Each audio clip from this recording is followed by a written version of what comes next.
let me know when we live. Say we live. Let me see. Let me check on YouTube. Okay. So the CK said the masterpiece has arrived. She be, man, CK be support, man. She be definitely supporting. She be definitely promoting, man. So shout out to CK, man. She don't buy one copy. She always get 2, 3 of shit. She bought, I think 5 or 6 copies of Volume 1. She kept 2 copies and she gave 4 copies away, if I'm not mistaken. And then she bought 2 copies of this book off the rip. So. They're talking about doing another little game show. No doubt. No doubt. Yeah, that'll be big, man. No doubt. I was thinking about shit, y'all. You say we live? Yeah, we live. Okay. Hold on. I'm gonna share the show too.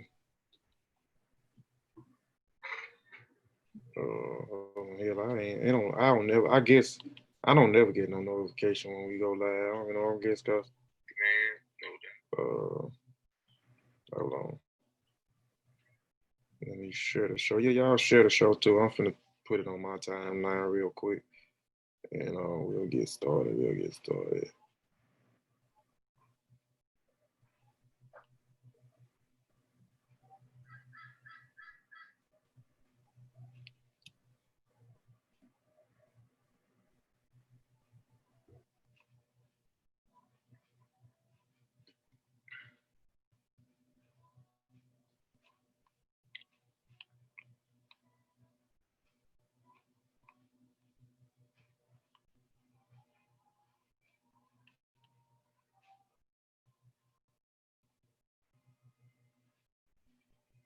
Hold on.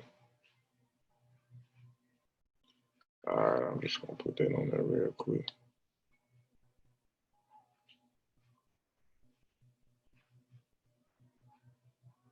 Hey, I'm gonna ask you if you've seen something too, Sutekh. I'm gonna wait till we get off. All right.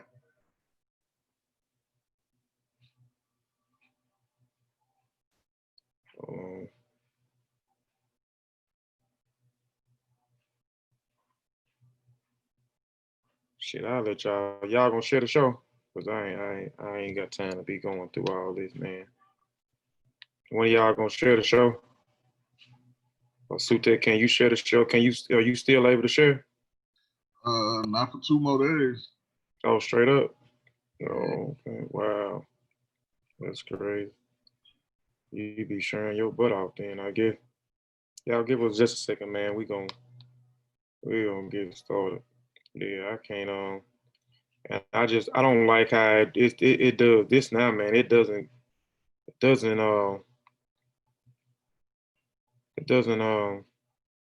let you just go down the line no more, man. Don't let you go down the line. Come join. You on your laptop? No, I'm sharing I'm on my laptop, but I'm sharing from my phone. Will it go faster from the laptop? Is what you're saying? Yeah, for me it do. Oh, hold on. Let me see. Y'all, hold up. Let me do that. Let me do. Yeah. It's not even. Let me reload my page. Cause it be going one by one. Like if we go live from Facebook, man, all I gotta do is hit that mug and just keep going down the line. That mug just gonna go straight down the line, straight down the line, straight down the line. Man, I ain't studying it, man. I'm just finna go. I'm finna rock out, man. I ain't studying it.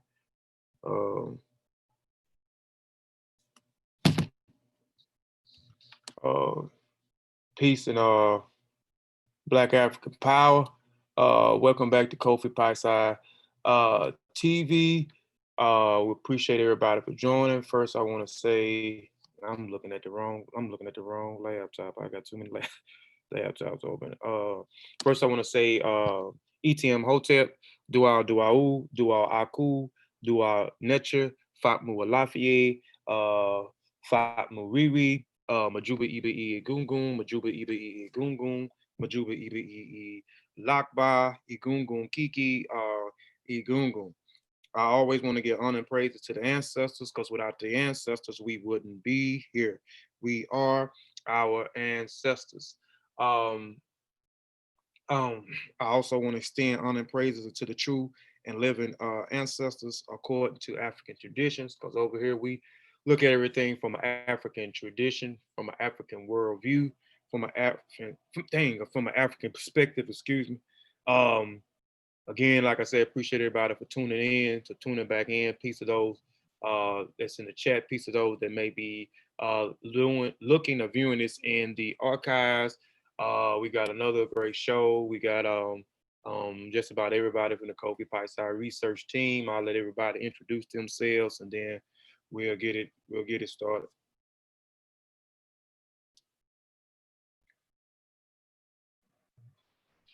Hey, say Iyanu. Peace, family. Peace to the chat. Peace to those who will view this in the archives. Please like and share the show with like-minded people, those that will enjoy the information. We're going to be talking about Marcus Garvey today, so, hopefully everybody can take something from it, get your pen and your pad out, and let's enjoy the show.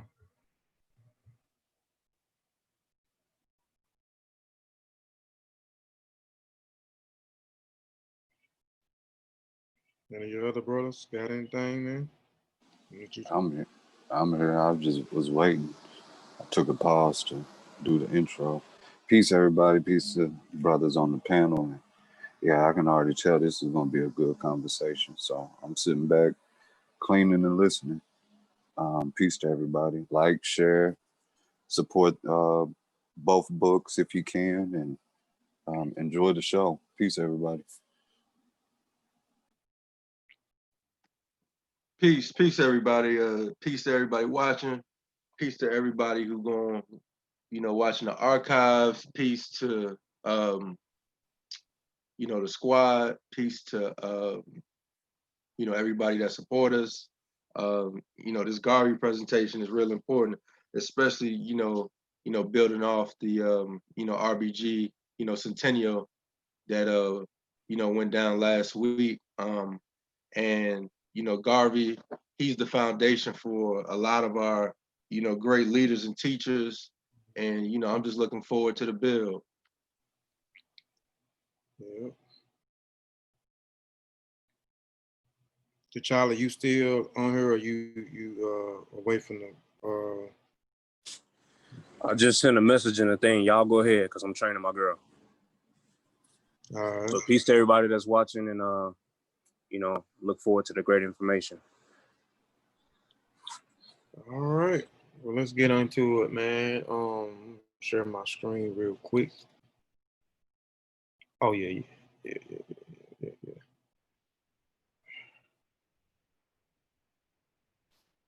That's what I should have did from the beginning. I should have played the video first. Man, hold on, y'all.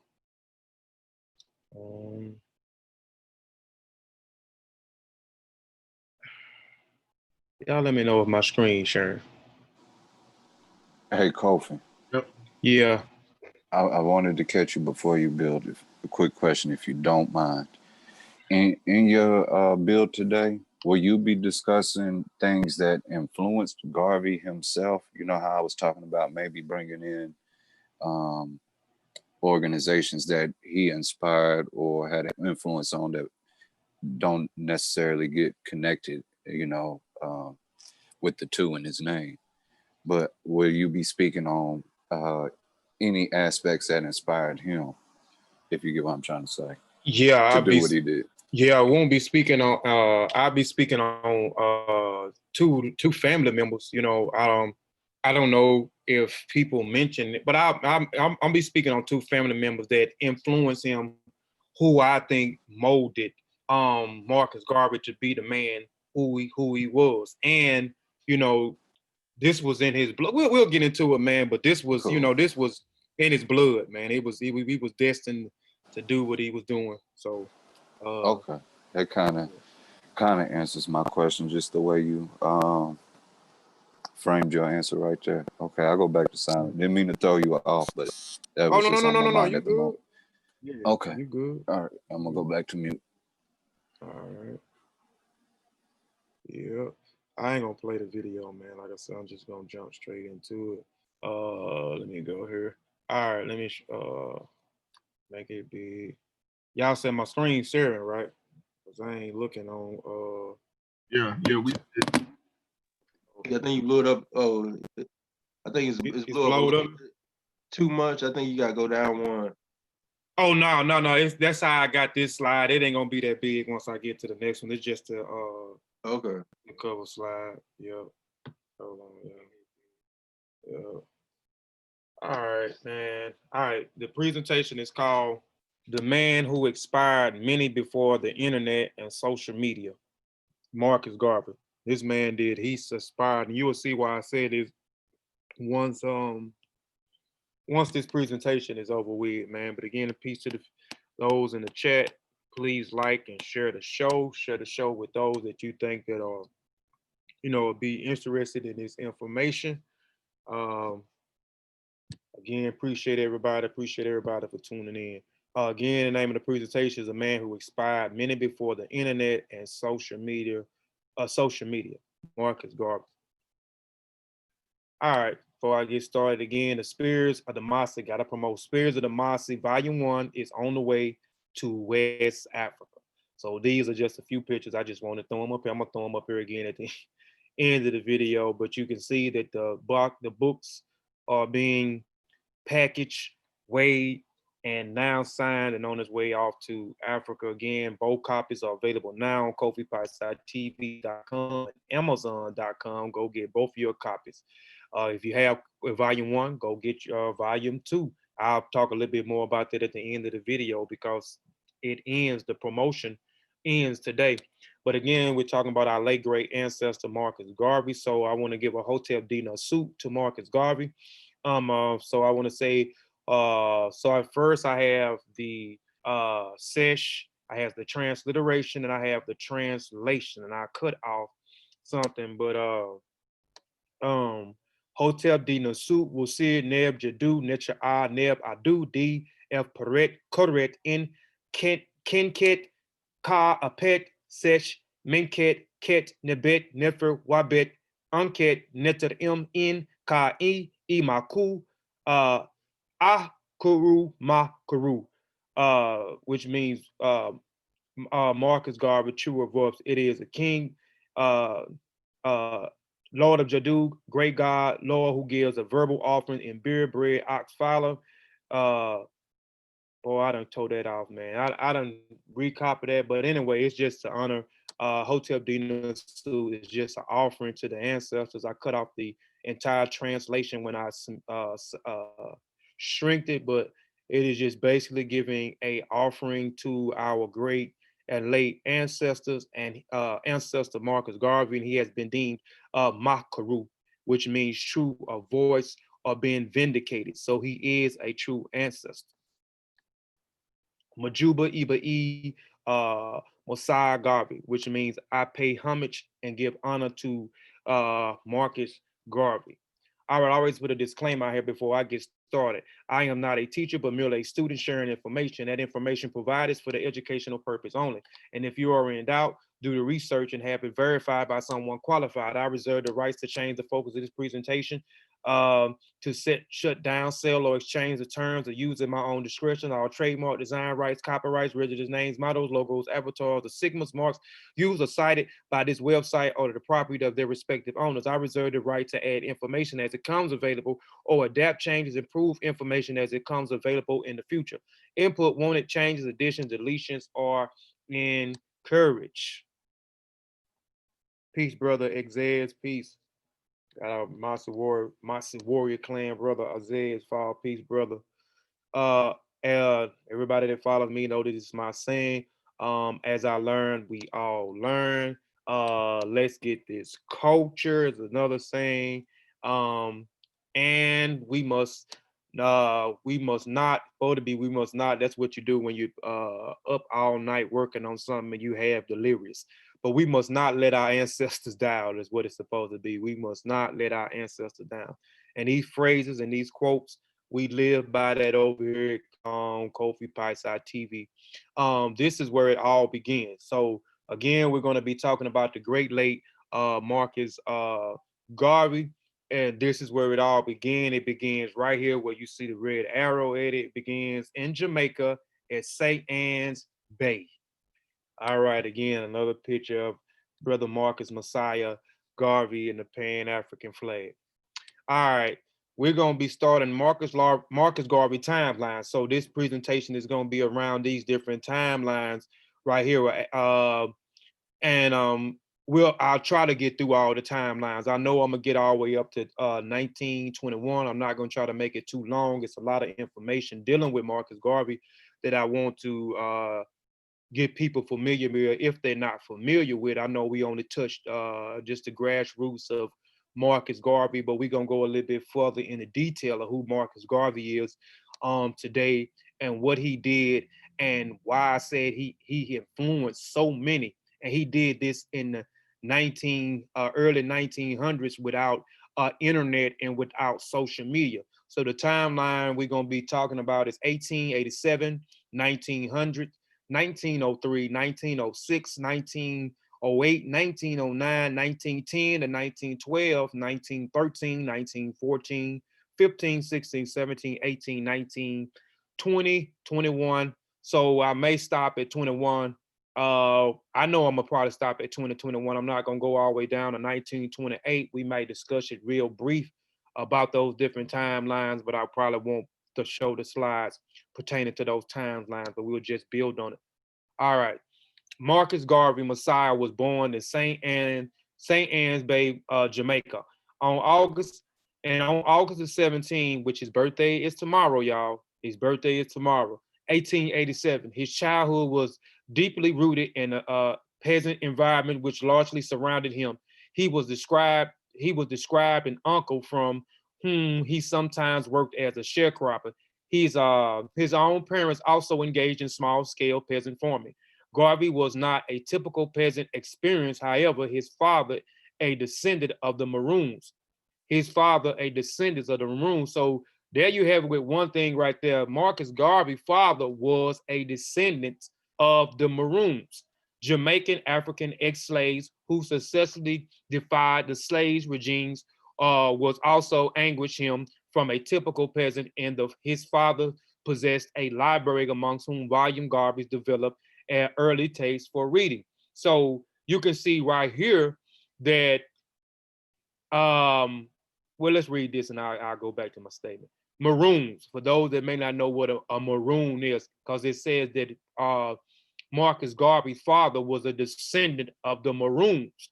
So the Maroons, I just have a small working definition from the etymology dictionary. Maroons, put ashore on desolated islands or coasts by way of punishment. 1724 implies the marooning. Earlier to the lost in the wild. 1690s from the maroon, fugitive black slaves living in the wilder parts of the Dutch Guyana or Jamaica and other West Indies islands. 1660s, earlier Cimarron, 1620s from the French maroon, Cimarron said to be corruption of the Spanish Cimarrones, wild, untamed, unruly, fugitive. As a Cuban Negro Cimarrones, the fugitive black slave. This is a form of Old Spanish Cimara, thickened, which is properly from the cima, summit, top, from the Latin cima, sprout, and the notion of the living wild in the mountains. So you know that they describe these rebellious slaves as wild, untamed, unruly, fugitive, these individuals who escaped the plantation, who fought back against their slave master. Someone got something? Yeah, right where you at, there's a distinction that needs to be made because they're not elaborating this one point. When they say wild, they're saying it not as, an untamed human. They're not even giving you that level of respect. They're saying that you're a wild, untamed animal. You're no different than a stock hog that got out the stables or pig pen or whatever, implements of housing them in they was doing. But they saying that you're a wild animal. This is kind of Right. where in the previous discussions we had with them calling us monkey or porch monkey or anything like that, I started with, you might look at Cimarron with them starting to dehumanize us with that word. But yeah, I wanted to throw that in there. Yeah. All right. That's So them my go ahead. people. So I said, Yeah. that's kind of, yeah. So Yeah, I already knew. I said you were gonna speak on this slide. I already knew you were gonna speak on this slide. I'm trying to be silent, Yeah. but I wanted to throw that No, one in because you good. I think that's important for us to understand that element that they, as soon as this was starting and in that time period, they was comparing us to wild animals underneath the Spanish with that Cimarron. With the British and your other European powers coming over here, that name is already established and they just clipped it due to those language changes. And now all of a sudden we're being called Maroons. And I'll argue we should take Cimarron instead, because like one of the definitions is you can be a captain of a ship and get marooned.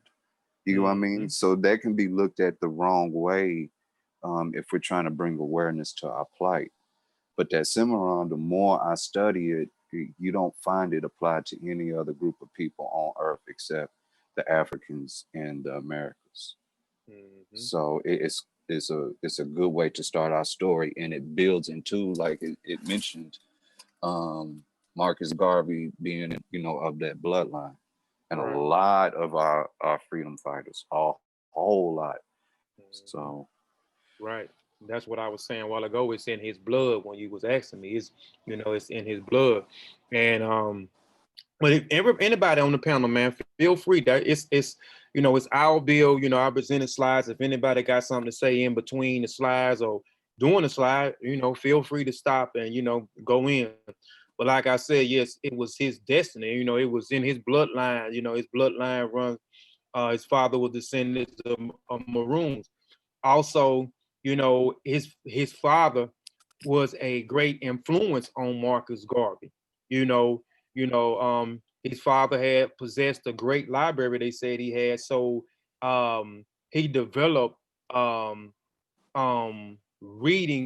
how to read, or develop the love of reading from his father. So, he was, we all know Marcus Garvey was very educated. So this is where it started. It started here with his father. So it kind of makes sense that you see that the things that we gonna talk about by Marcus Garvey, you know what I'm saying? It's in his bloodline, you know what I'm saying? It's in his pedigree. So, and a lot of these things was passed down and installed in him from his father,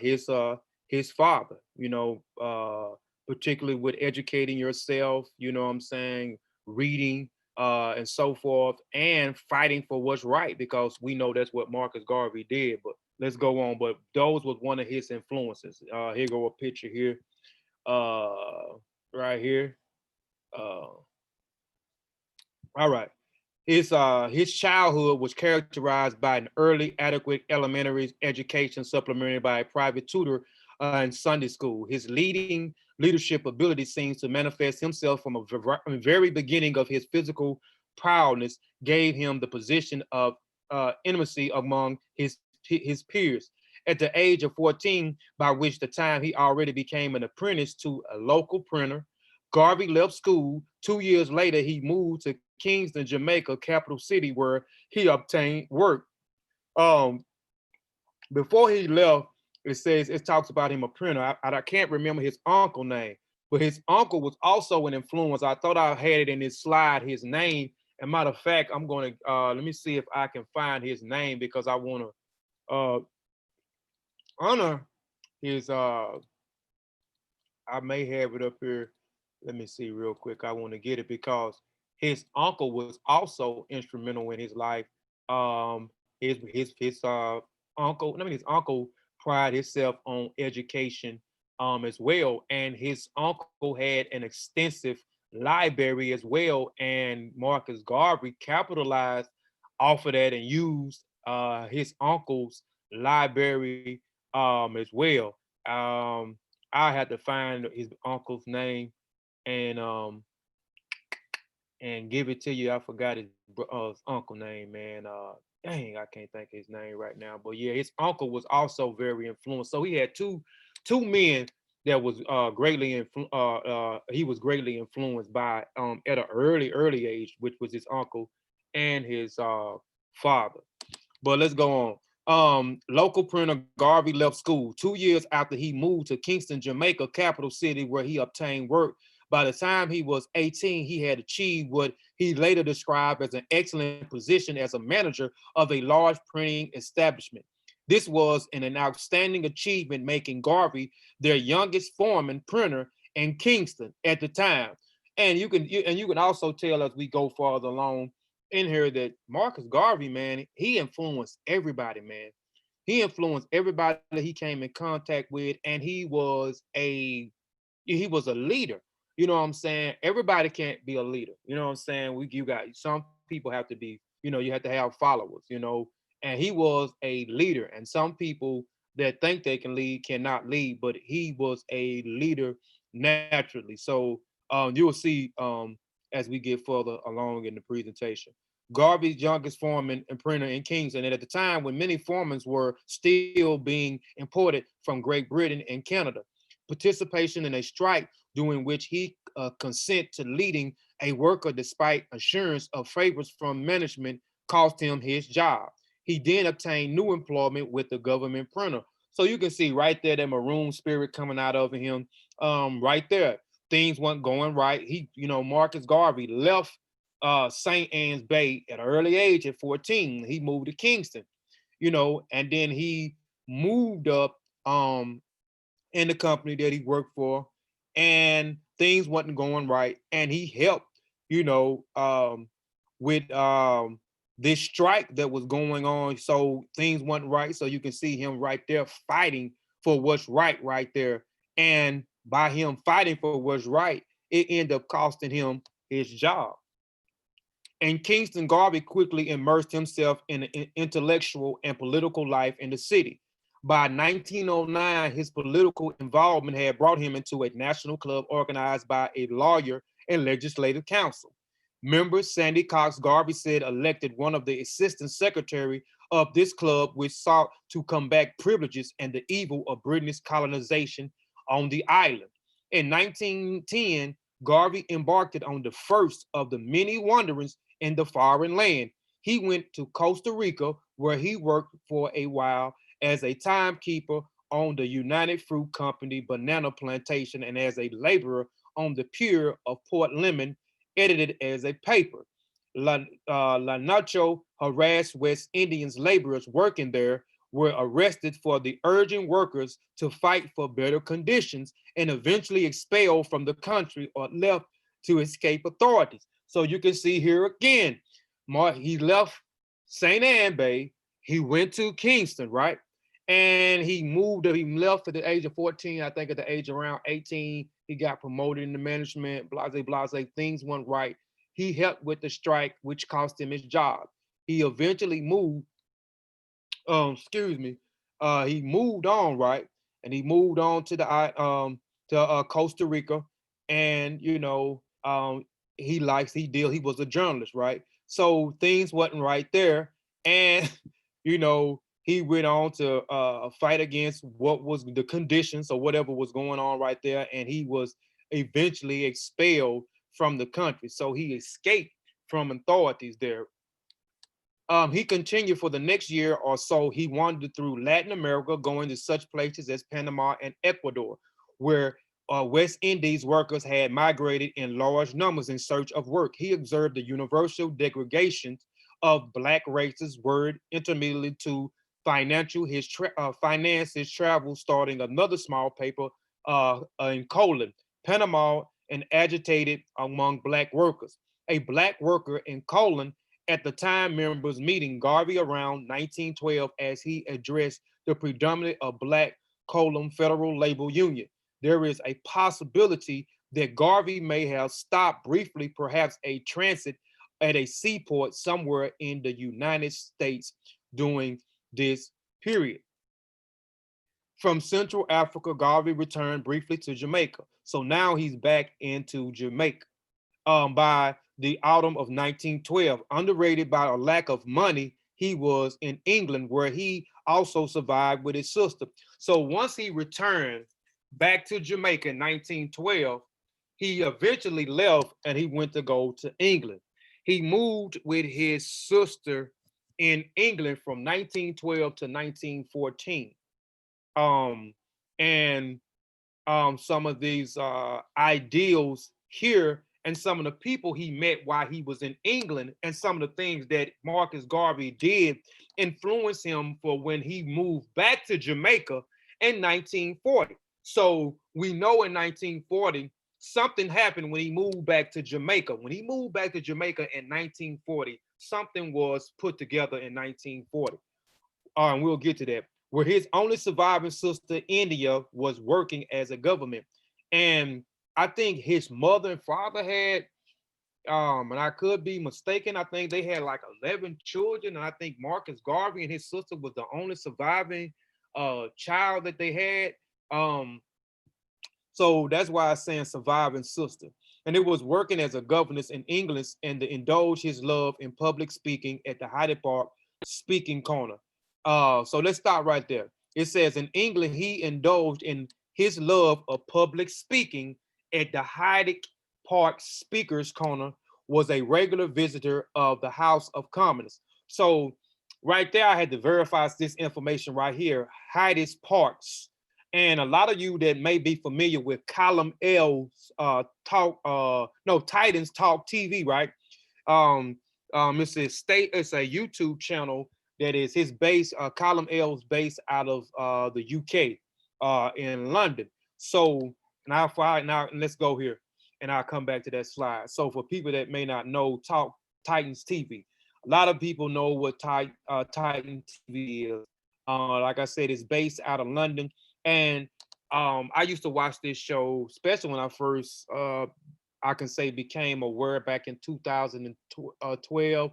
Well, I found this channel in 2013. And I looked at a lot of his shows, and a lot of his shows he recorded at the house, but majority of his shows was at this park, Hyde Park that I'm talking about, that Marcus Garvey, when he moved in 1912 to England to go stay with his sister, he spoke at this park. This is where you can see he started to develop his speaking skills right here in England at this park. And Column L, you can see majority of his shows right here at the bottom, the speaker's corner. Anytime anyone was speaking there, it was always be who such and such, and it would be speaker's corner. And this you saying Marcus Garvey spoke at speaker's corner? Yes, he spoke at speaker's corner. He spoke.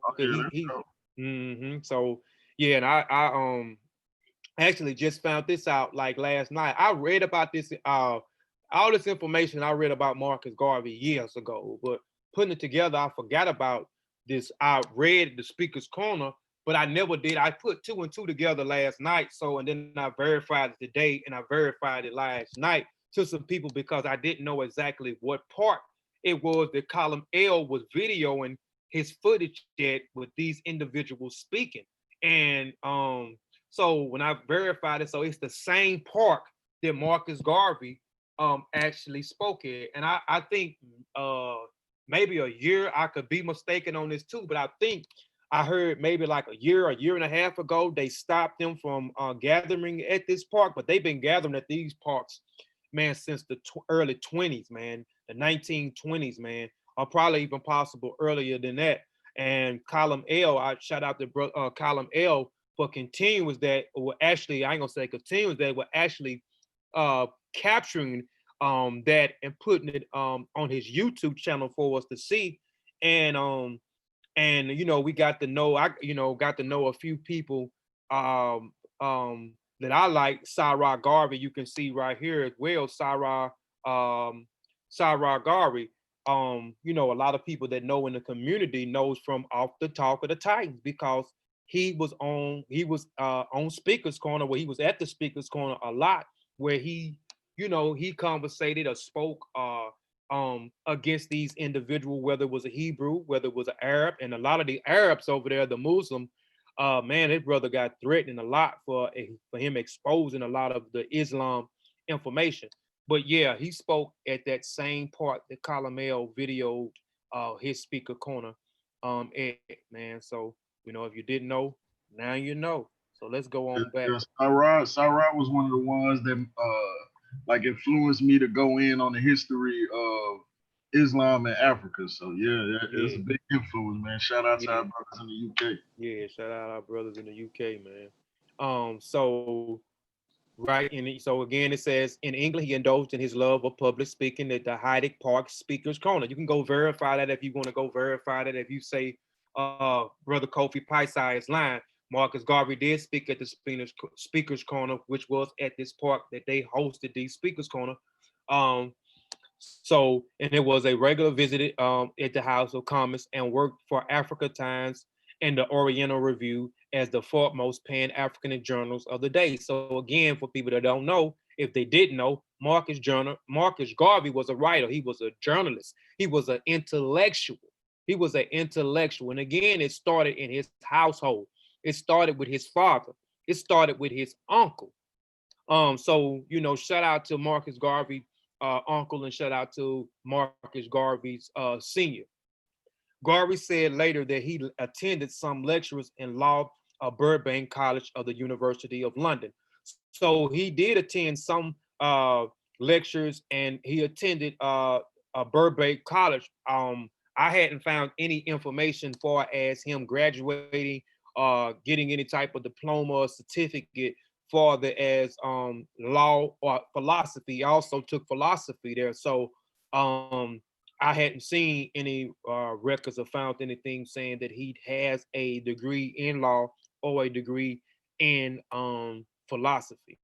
By July 1930, Garvey was not surprisingly almost destined, and he applied for a governor assistant possibility because of his job in the African Times and the African Oriental. And again, this African Times and Oriental reviews that he wrote for, he journaled for, this was a Pan-African journal.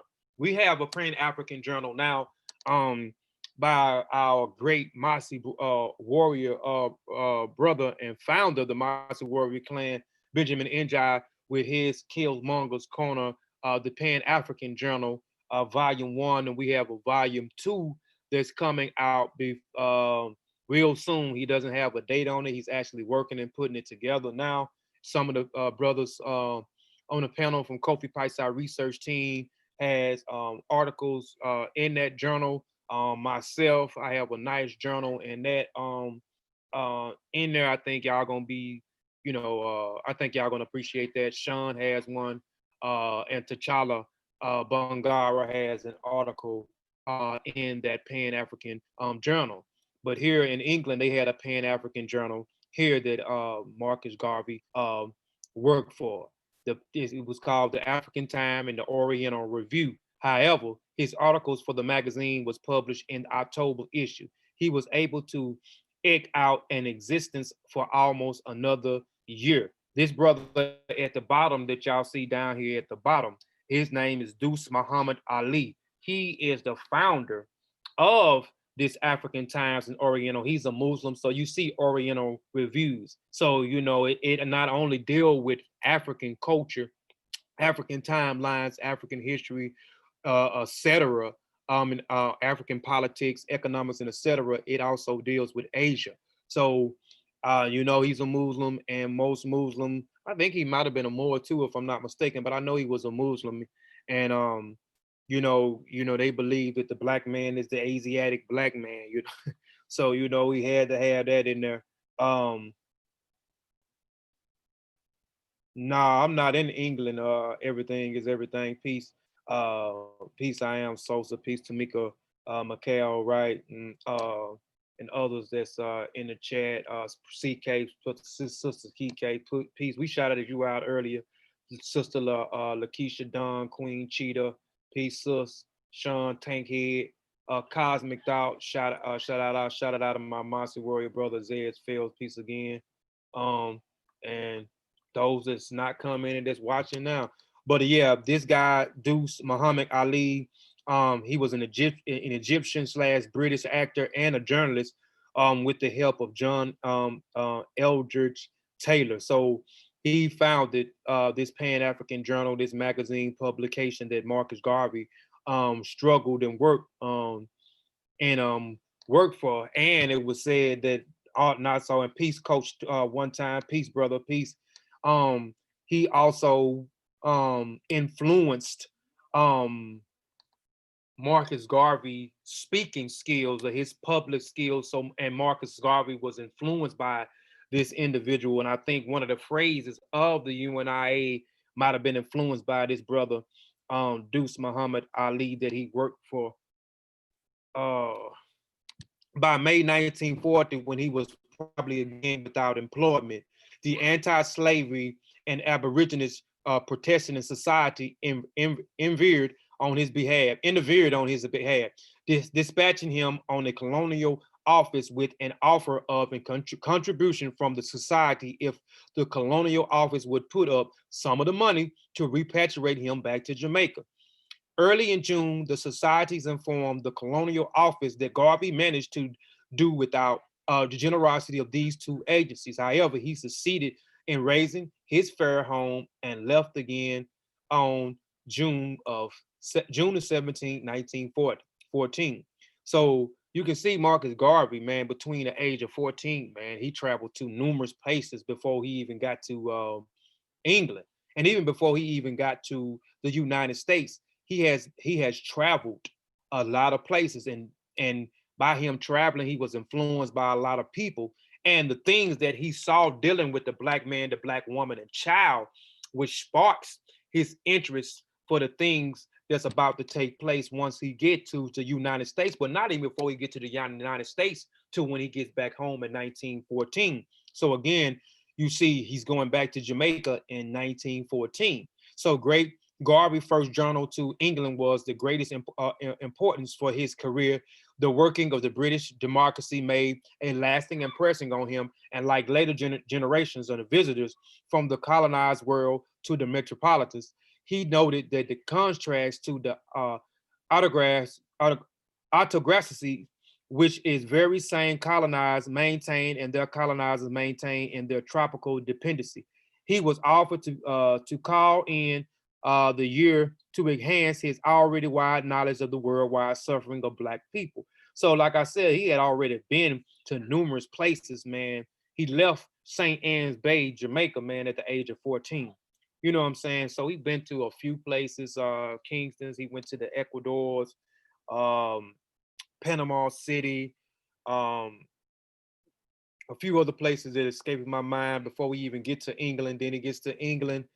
Then he leaves, he goes to a few other countries, which we'll get into way before he gets to the United States of America. But these few places that he traveled to, he noticed and he sees the plight of the struggle, you know what I'm saying, the degrading of Black people, and everywhere that he's traveled, you know what I'm saying, Black people in the Black people all over the world is in the same situation, the same rut. Somebody got the mic open. Somebody got something? Yeah, I just wanted to, if I can, after you finish up where you was. But I was gonna say, in that year, where you at 1914? Yeah, I'm in 1914. He's on his way back to Jamaica. And you're talking about him traveling and seeing the plight of Black people and a lot of stuff that's going on. Well, in between 1913 and 1914, that's when Chief Alfred Sam was having his Back to Africa movement, moving people from, it started in Oklahoma, moved through Texas, and they wind up getting a ship called the Liberia. And I think they either wind up going to Sierra Leone or, no, I think his initial plan was to take everybody to Ghana and open up something there, a business. But you do see a lot of political activities, especially in between 1896 and 1914, where you see a lot of the precursors of what he might have been observing. You see us going to Canada, moving north, moving south. You know, we're moving around and we're formulating ideas. I just, wanted to throw that out there. Right, because he's later he's going to travel, and around this same time period, to Canada. So this before we get to the United States, if I'm not mistaken. So he traveled everywhere, man. So yeah, he was influenced by a few people. We'll name a few people that y'all may know already in this same thing. But yeah, for existence of the British justice to the colonists, England gave him an opportunity to an opportunity to enhance his already wide knowledge of the worldwide suffering of Black people. In the page of the African Times and Oriental Review, there appear regular articles by and about such leading Black figures such as Booker T. Washington. So he learned about Booker T. Washington, Elwood Wilmot, Blyden, John Edward Bruce, W.E. Du Bois, and William Ferris, to name a few, which we'll talk about. William Ferris. Y'all hold on. Give me just a second, y'all. This is my wife, man. Baby, I'm live. I'm doing a presentation.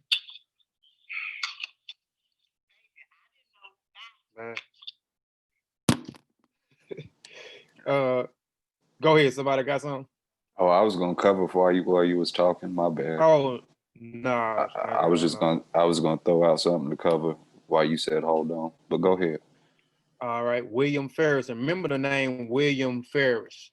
To name but few. Some of these will before long be his associates in the United States, observed and with the many people of color who visit the office of the journals, and the facts that the journal combined a Pan-African outlook with wide coverages in Middle and Far Eastern nationalist struggles, and indeed all anti-colonial struggles.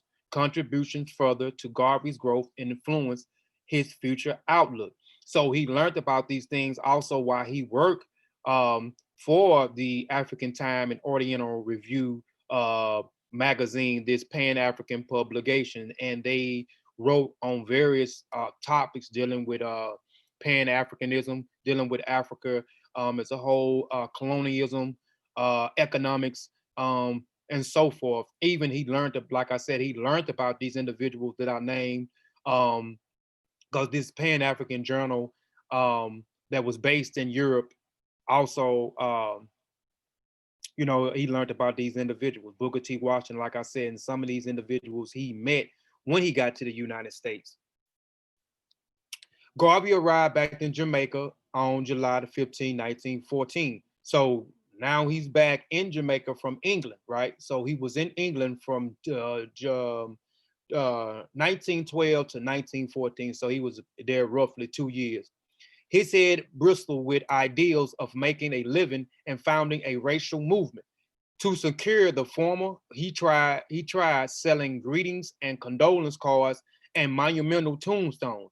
To secure a later, his formed 5 days after his arrival, the Universal Negro Improvement and Conversation Association of African Communities Imperial League.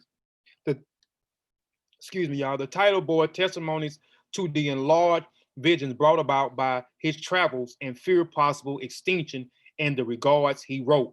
Marcus Garvey, this is wrote, for the last 10 years, I have given my time to the study of the conditions of the Negro here, there, and everywhere. I have come to realize that he's still the object of degradation and to pity the world over, in the sense that he has no status socially, nationally, or commercially within the modicum of the exceptions of the United States of America. So once he get back to Jamaica in 1914, he creates the UNIA, the Universal Negro Improvement Association, and the African Community Imperial League, the ACL. And again, remember, he traveled to Latin America, Panama, Ecuador, England, Scotland, Ireland, France, Italy, Spain, Australia, Hungary, and Germany. By the time he got back to Jamaica for the third time, and started the UNIA. So he wanted to put together an organization, a Back to Africa move, a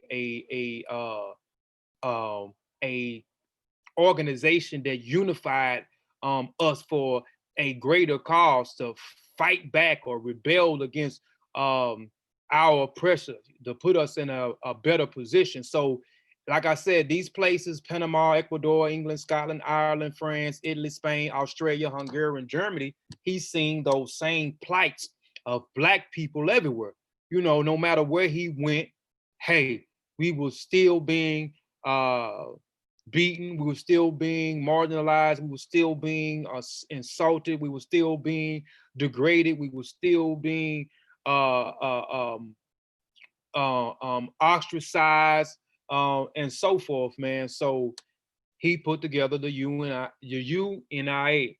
Garvey became a president and travel commissioners to the new organizations, among whose stated objects were to fostering the universal conformity among the race, the establishment of Central National of the Black people, setting up the education institution and pledge to work for better conditions among the race of Negroes everywhere.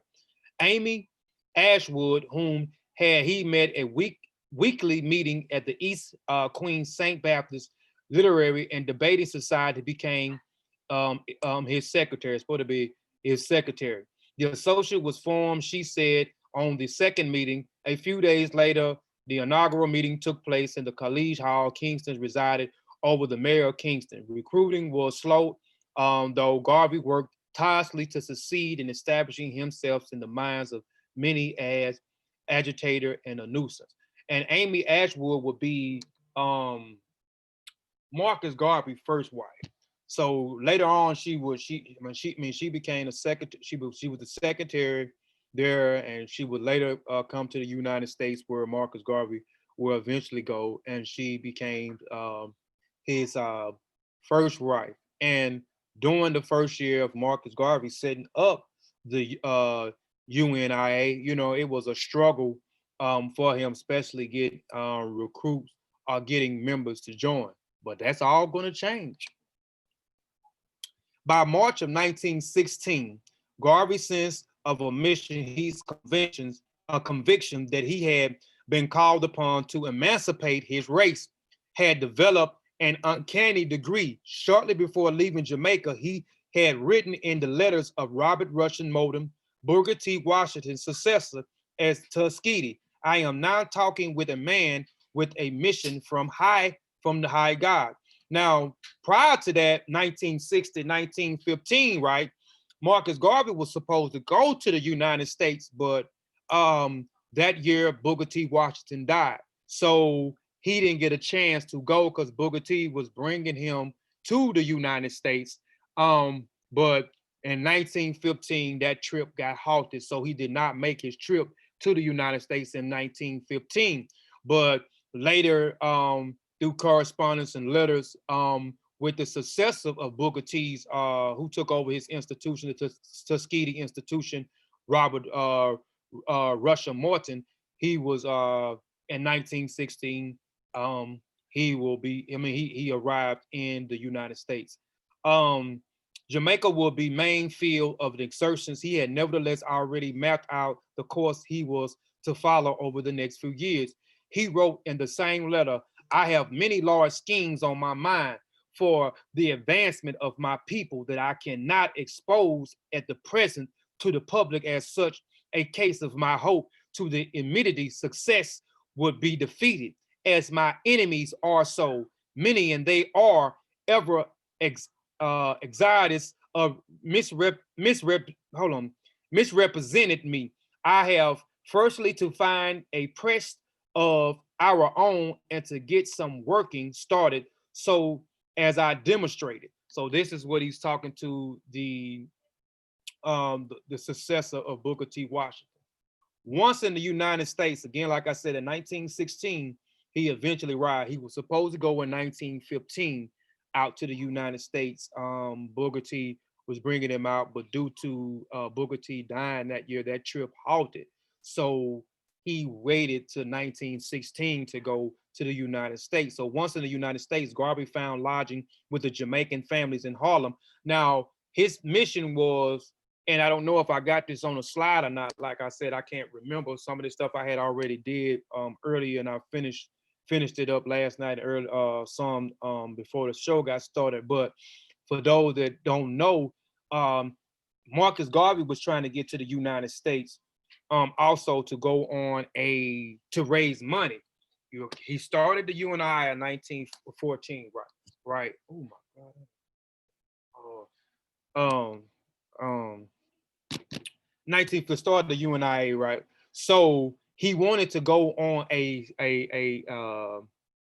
lecture or speaking tour, right?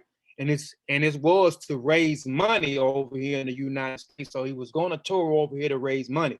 Do anybody know what Marcus Garvey was raising money for when he got over? Because his initial goal was for the UNIA main base to be in Jamaica, because that's where it started at.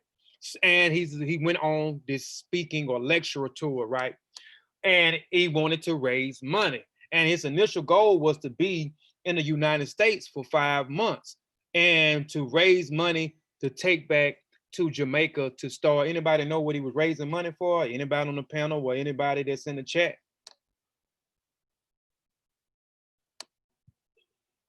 It's no big if you don't know. I was just asking if anybody know.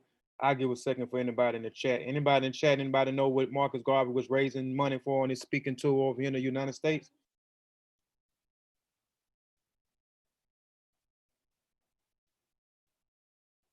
Well, he was raising money for, he wanted to model after the Tuskegee Institution.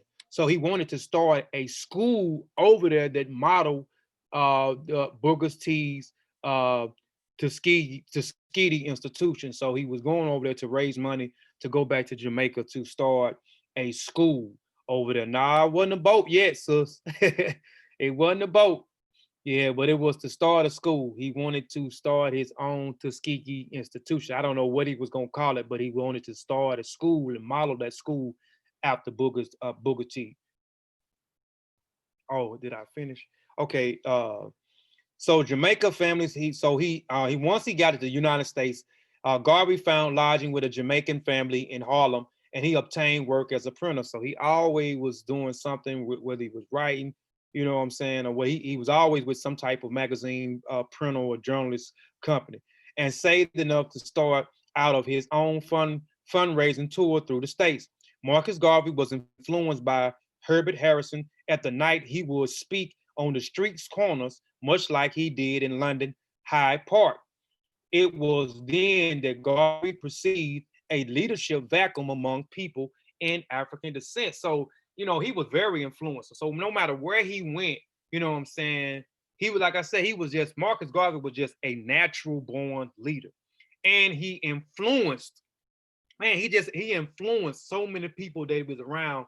He influenced so many people, like I said, and, you know, is in his bloodline, you know what I'm saying, to fight against injustice, you know what I'm saying, to just basically fight, to fight back. So he wanted to help. He wanted to save his people. So he was always trying to come up with ways to put us in a better position against the opposition.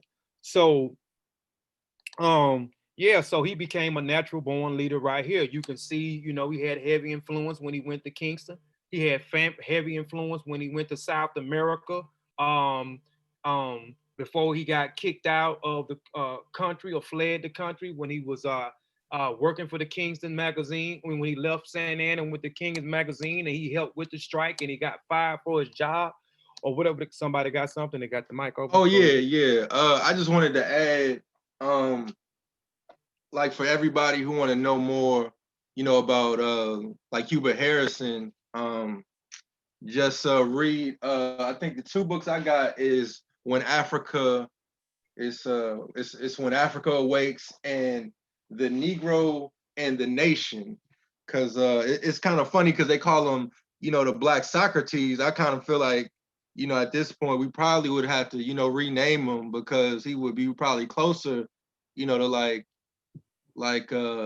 Akhenaten or, you know, like Imhotep or somebody like that. But it's interesting, you know, how, you know, even with, you know, people calling him, you know, a Greek name, even though he was closer to, you know, like our African teachers versus you know, one of the, you know, Greek teachers who stole from people who were on the level of the Hubert Harrison. But yeah, the Negro in the Nation, When Africa Awakes, and it's a guy named Jeffrey Perry who publishes a lot of his other writings as well.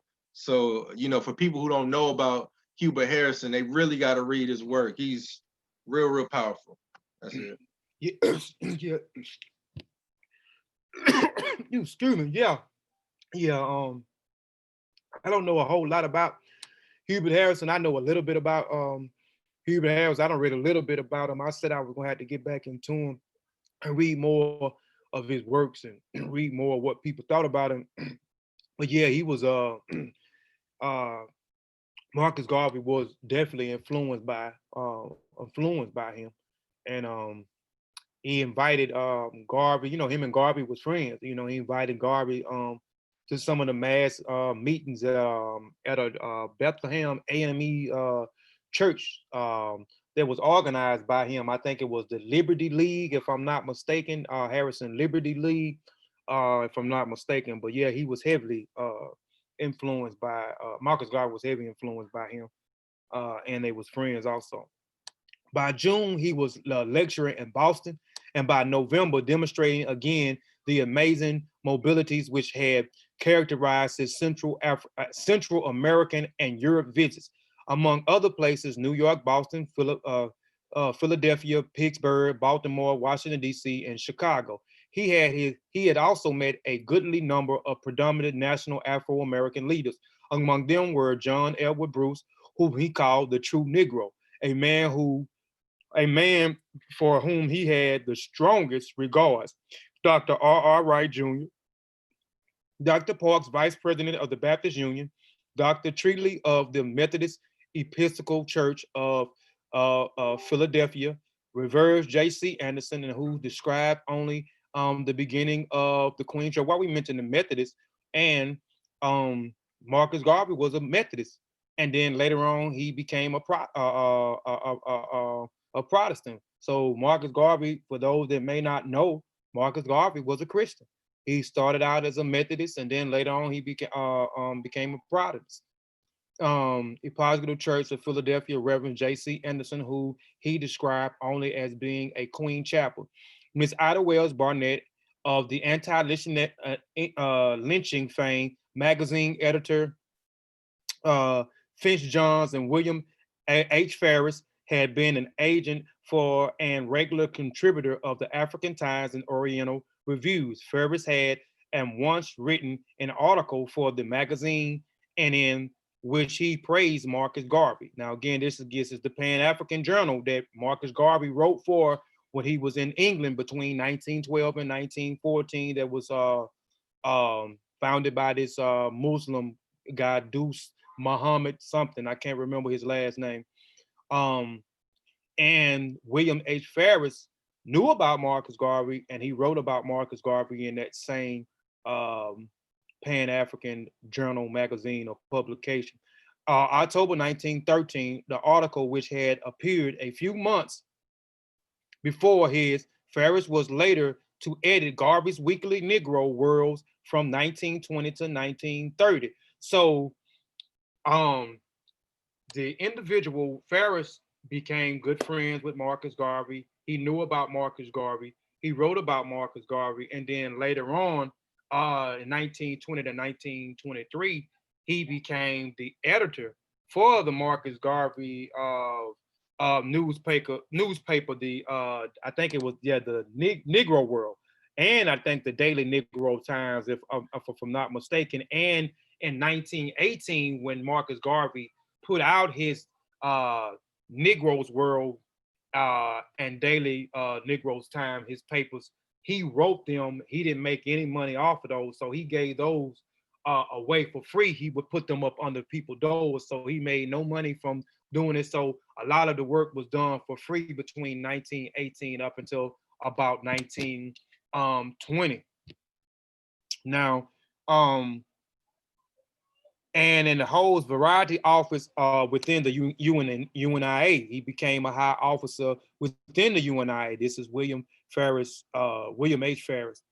After an initial period of skepticism and Garvey Daily Negro Time until his death in 1924, he remained a staunch of Garvey's supporters among the Afro-American intellectuals. So he helped Marcus Garvey along the way with the paper. He helped invest and fund in there.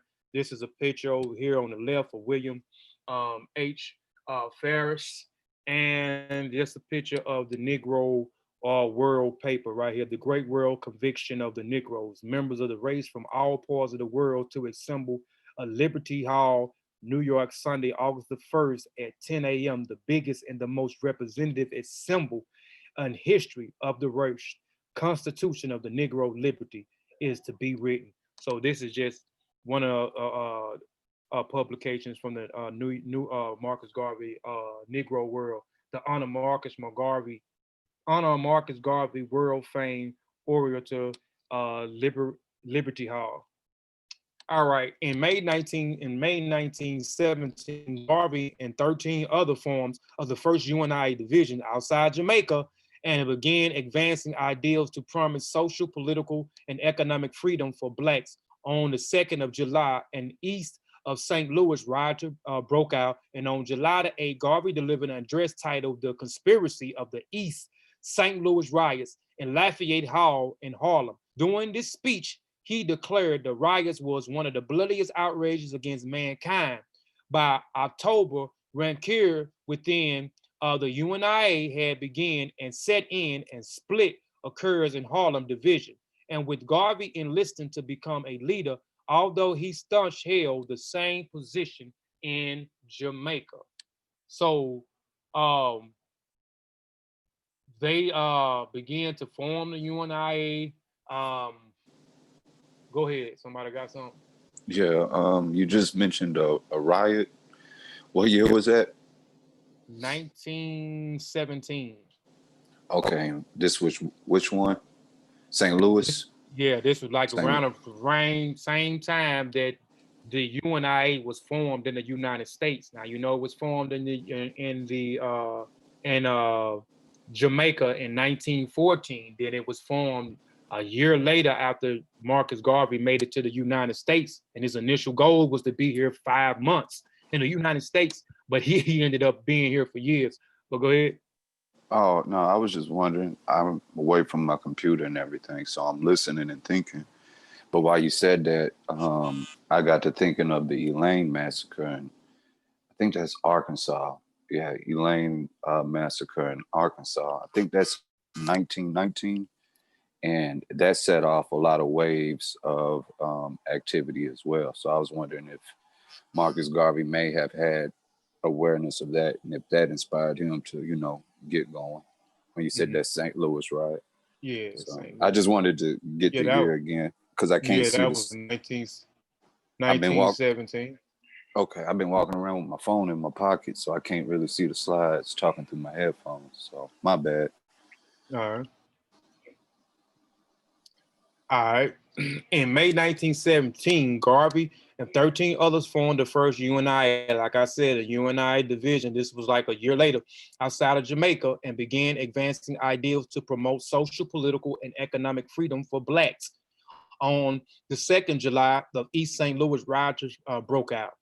On July the 8th, Garvey delivered, and see, that's the same thing. I guess I suppose deleted that. But this is the same thing. Lafayette Hall, Harlem.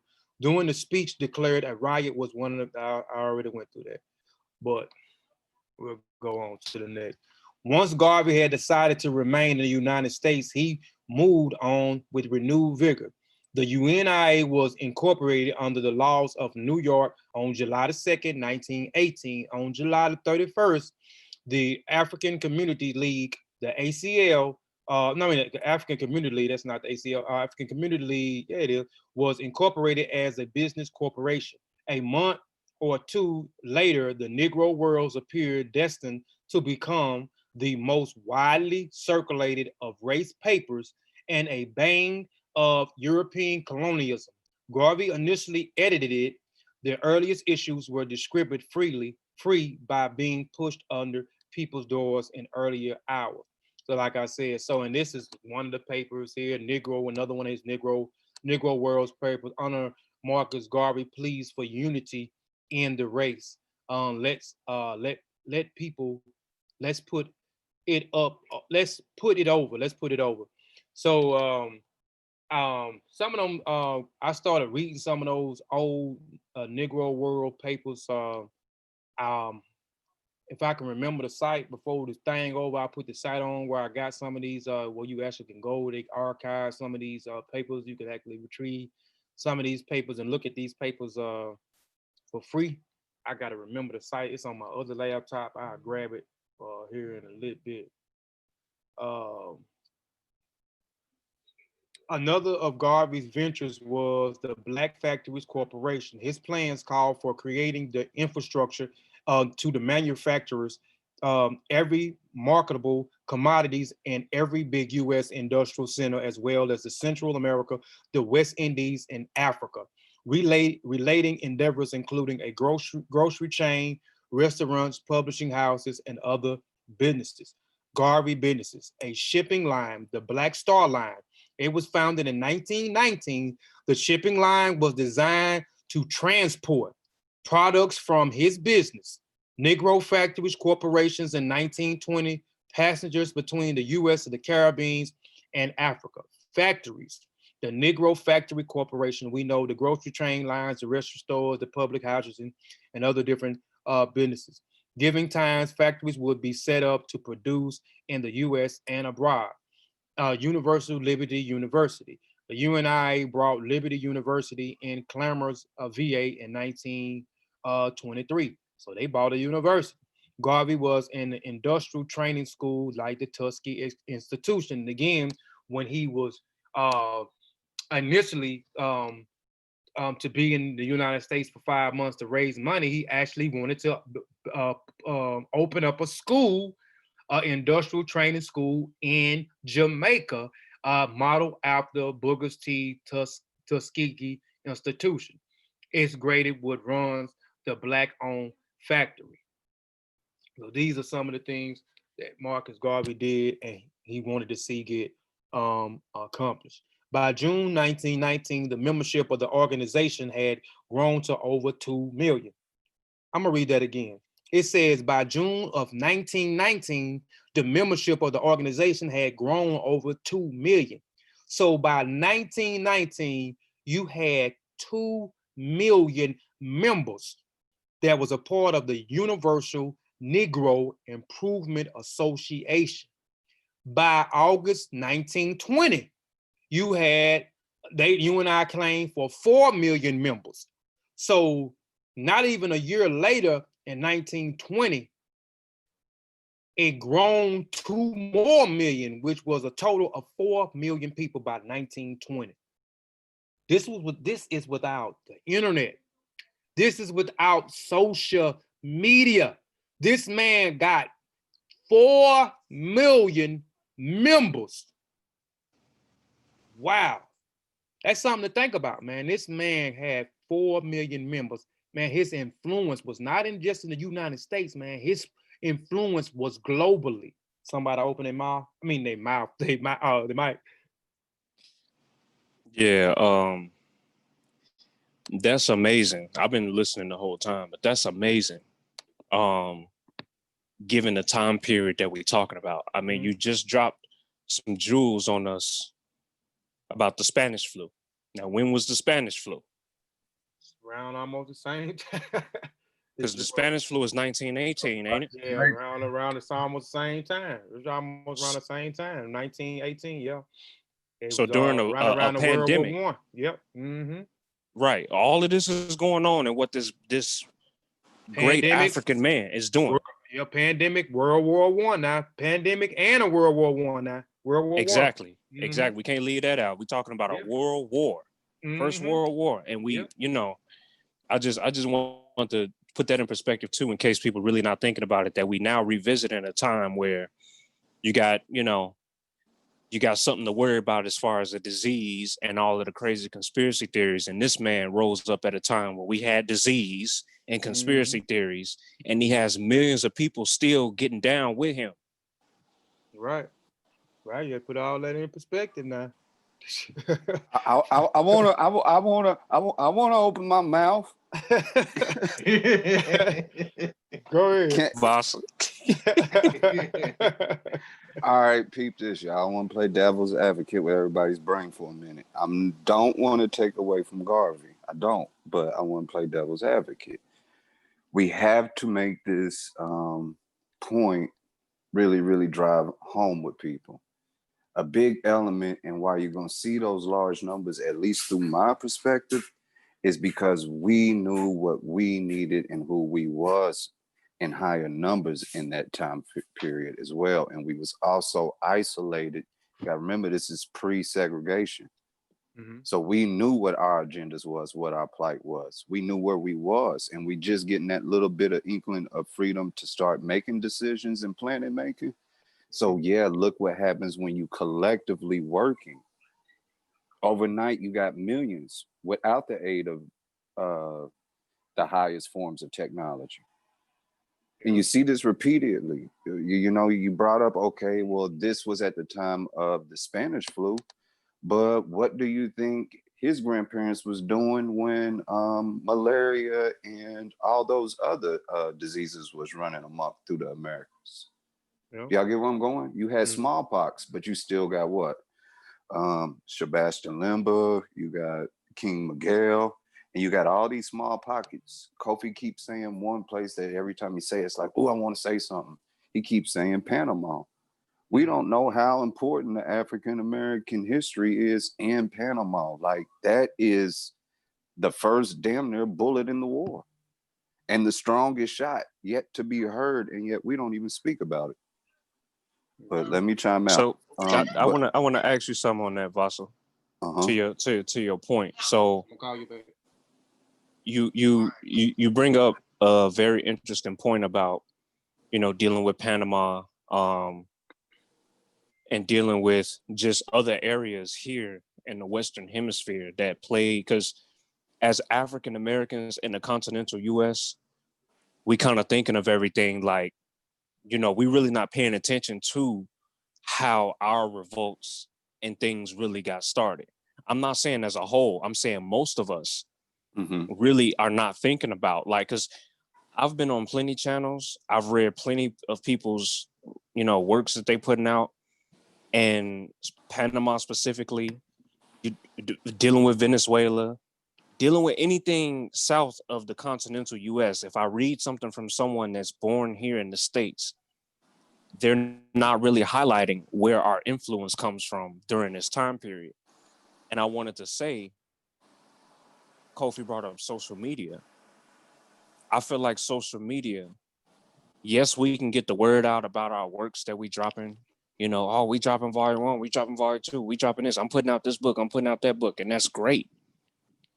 But because during the time of Garvey and the way word traveled and how fast it traveled and the amount of people's voices that was relevant versus irrelevant, nowadays, everybody's voice is relevant right now.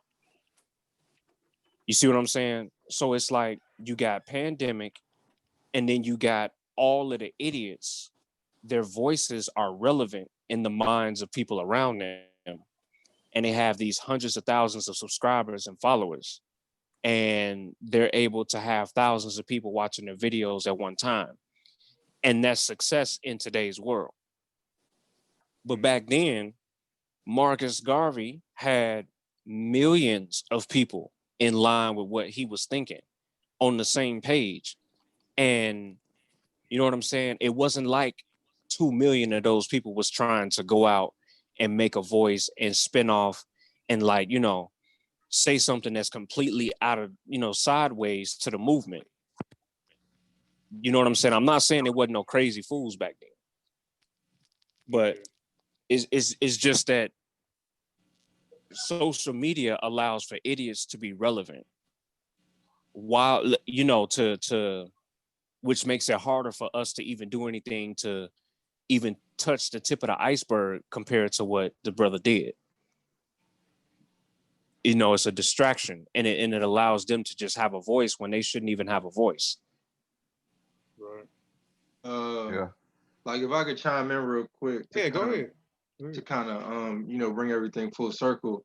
I thought what was interesting, not just like the factories, a lot of the stuff Booker T was trying to get us on, but how the various seeds, different movements planted in order to create the conditions to where a Garvey could come in and be a leader. Because I think it's important to just recognize the various people who came right before him, not just in America, but all over the world. So I think those millions of people were basically a product of all the work our people were doing everywhere, not just in America. And I just think it's important to be aware of the various situations because, like we never know, in terms of when that opportunity is going to come after everybody does their work.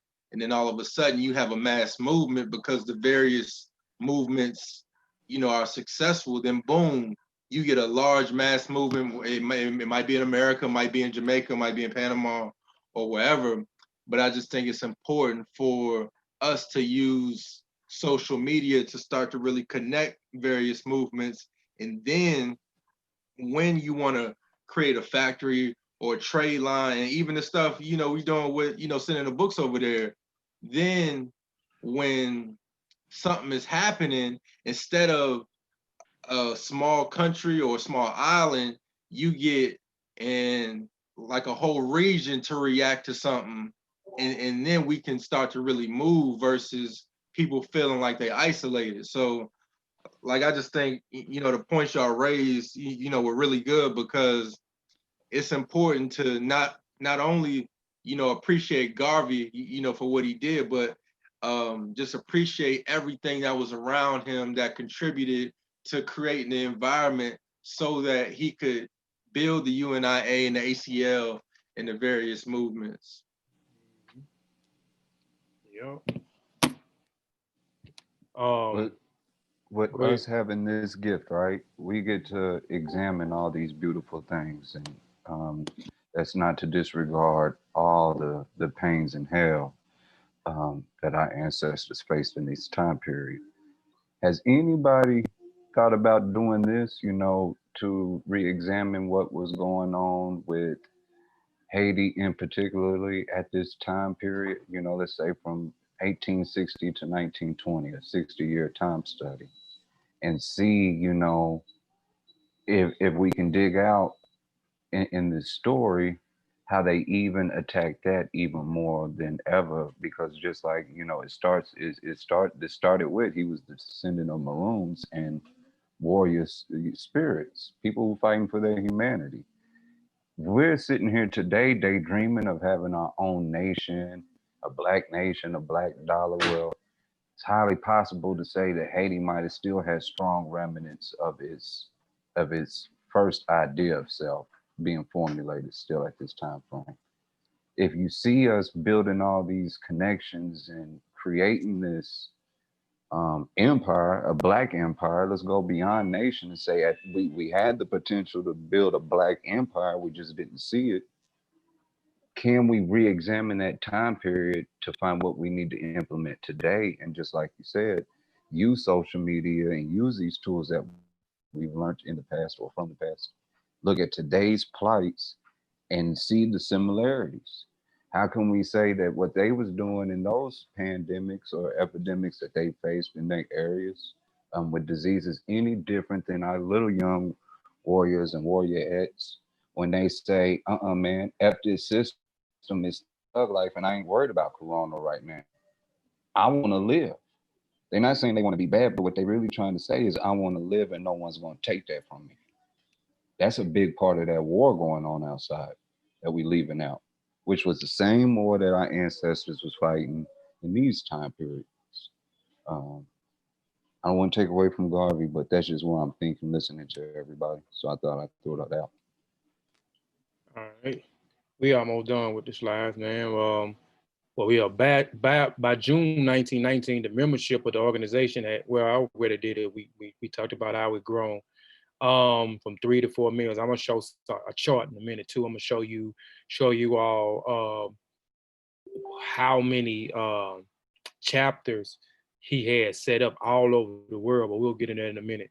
With delegates from all over the world in attendance, over 25,000 people filled the Madison Square Garden on August the 1st to hear Marcus Garvey speak. So Marcus Garvey, you know, we always talk about Jay-Z or Nas or Beyonce or what's the name, you know, this is a high moment in music or in hip hop and R&B when our favorite artists, they sell out the Madison Square Garden. This man sold out Madison Square Garden before we even get to a Jay-Z. I don't know if Nas ever sold out. Nas, I don't know.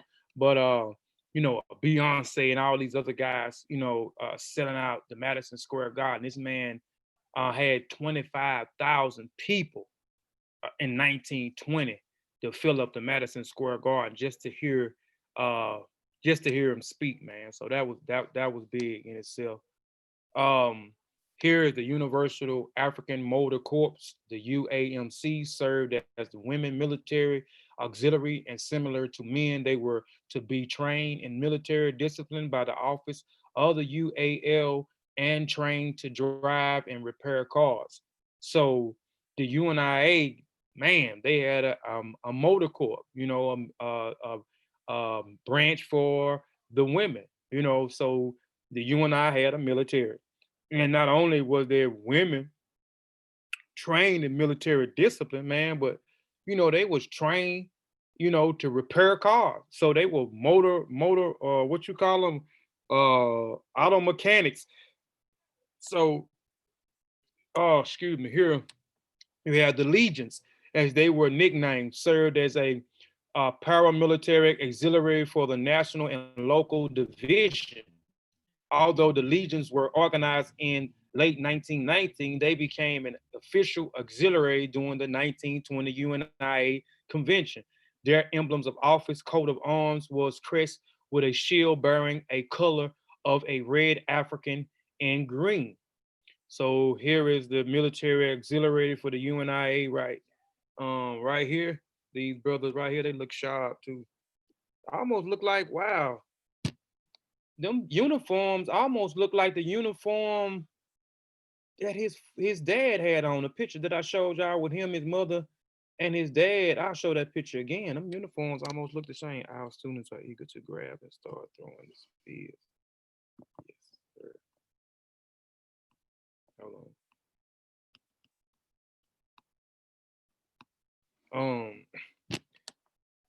Yeah, so here it is. I was replying to Alawu, brother from Gambia, one of the instructors at the Gay Journal Skills Academy, where our book's going. But anyway, Black Cross nurses. So the UNIA also had Black Cross nurses. They had nurses, not Red Cross. They didn't say Red Cross now. They said Black Cross. An official universal African Black Cross nurses.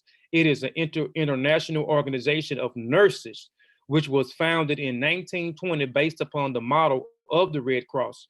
The organization was the women auxiliary of the Universal Negro Improvement Association and the African Community League, and was established to provide health services and education to the people of African descent.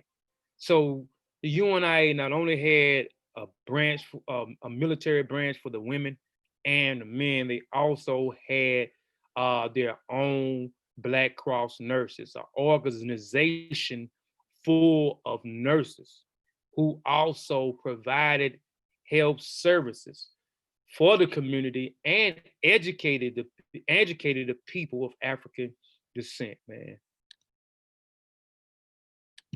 All right, this is a distribution of UNI branches In the United States, this is in 1926. We're talking about the different branches. Just look at the branches, man. Like I said, between 1919 and 1920, he had 2,000,019, and I think this is around June, and then in August of 1920, he had approximately 4 million members of the UNIA. So let's look at the branches and where all these branches is. Again, it was global. The membership was worldwide. So you got Louisiana, you got the number of branches, you got 74. Virginia, these branches, not 74 members, 74 branches. Virginia, 48 branches. North Carolina, 47 branches. Pennsylvania, 45 branches. And again, these are not the members, but these are the branches, the different UNIA branches. Mississippi, 44. He had 44 branches in Mississippi. Ohio, 39. Arkansas, 38. Florida, 32. New Jersey, 31. Oklahoma, 28. Georgia, 26 branches. South Carolina, 24. Illinois, he had 23 branches. Missouri, he had 21 branches. Alabama, 11. Connecticut, 10. I can around that time in Alabama, I can definitely see 11. I thought it would say 0 in Alabama, and that's in Alabama. Connecticut, 10. Maryland, 10. Tennessee, 9. Texas, 9. Kentucky, 8. Kansas City, 7. Massachusetts, 7. Arizona, 4. Colorado, 3. Delaware, 3. Washington, 3. District of Columbia, 2 branches. Iowa, 2 branches. Rhode Island, 2 branches. And again, these numbers is not the members, these are the branches. New York, he had 16 branches. Michigan, he had 14. Indiana, he had 13 branches. Oregon, he had 1. Utah, 1. Wisconsin, he had 1.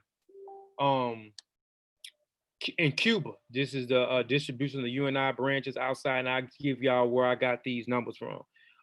Cuba, 24. Cuba, 52 branches, Panama, 47. Again, you know, he traveled to Panama, 47 branches. Trinidad, 30 branches. Costa Rica, he was in Costa Rica, 23 branches. Canada, he went to Canada, 15 branches. Jamaica, 11 branches. That's his homeland.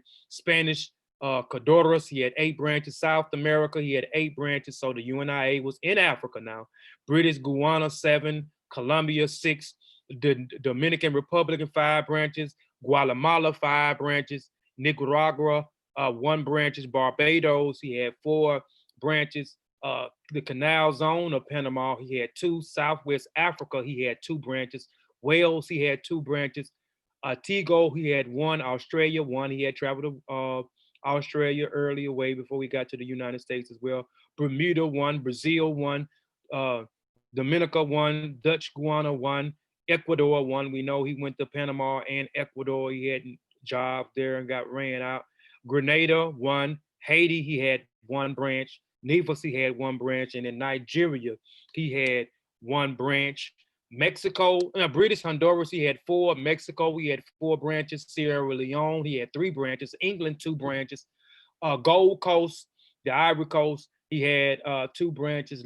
Liberia, he had 2 branches, and that was his initial goal, was the back to Africa movement as well, was also to Liberia.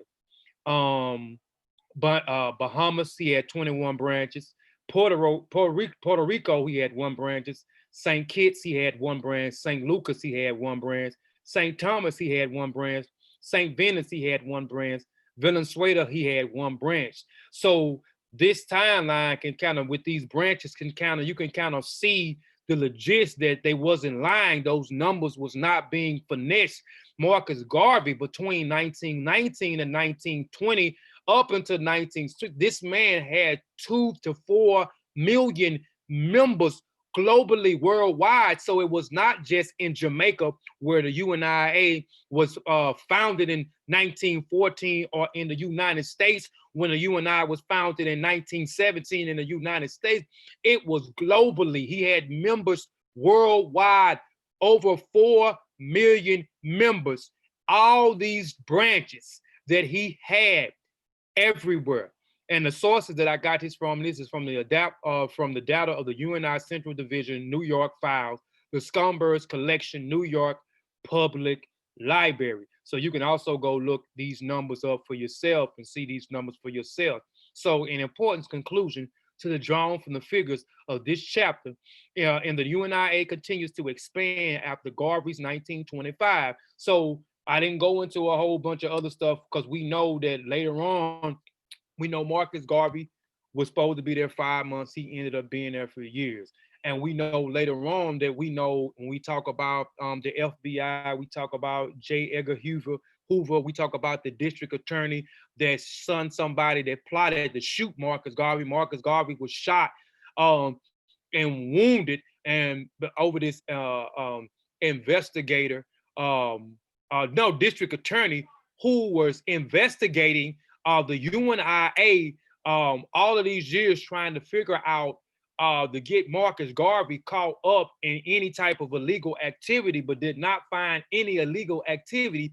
Then some man who said that he came, I can't think of the district attorney name, but he said the district attorney, what's his name? He pulled out a 38 caliber and he shot Marcus Garvey. The guy was eventually arrested, but going to, I guess you could say, his first appearance to the judge the next day, he jumped out of the window and killed himself. We know later on, J. Edgar Hoover, he plotted against Marcus Garvey, and the only thing they can get Marcus Garvey on was mail fraud, which he was convicted of. I think he did 2 years in the prison, and then later on, one of the other presidents came on, released him from jail, and he was and his condition was to be deported back to Jamaica. But during this time, you can see that those numbers still exceeded, those branches still and headquarters, you know what I'm saying, they were still having lots of membership. The UNI was still prevalent. The UNI was still going. The UNI was still effective all over the world, globally. Charges of, like I said, charges of mail fraud, memorandum dated from the 11th of October to 19. Edgar Hoover was special assistant of Attorney General Head, General Intelligence Divisions, or the Anti-Radical Divisions. The Bureaus of Investigation, supposed to be the FIA.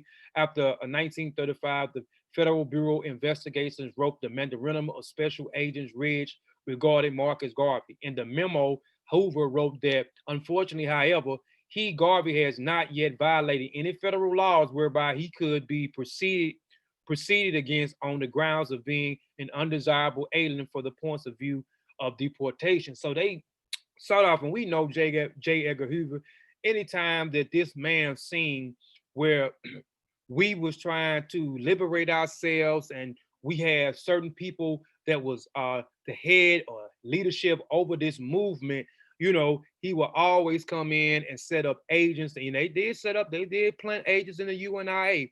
And we see this with all of our different organizations. Our own people are planted in these different organizations in order to break the organizations down, to infiltrate the organizations, to ostracize the organization, and even get some convictions as well. So sometime around November 1919, the investigations by the FOI was began into the activities Garvey and the UNIA. And even though when I was saying they was investigating, one of the district attorney, they was investigating, they couldn't find nothing. They sent somebody out to, I guess, to assassinate Marcus Garvey, but did not get the job done.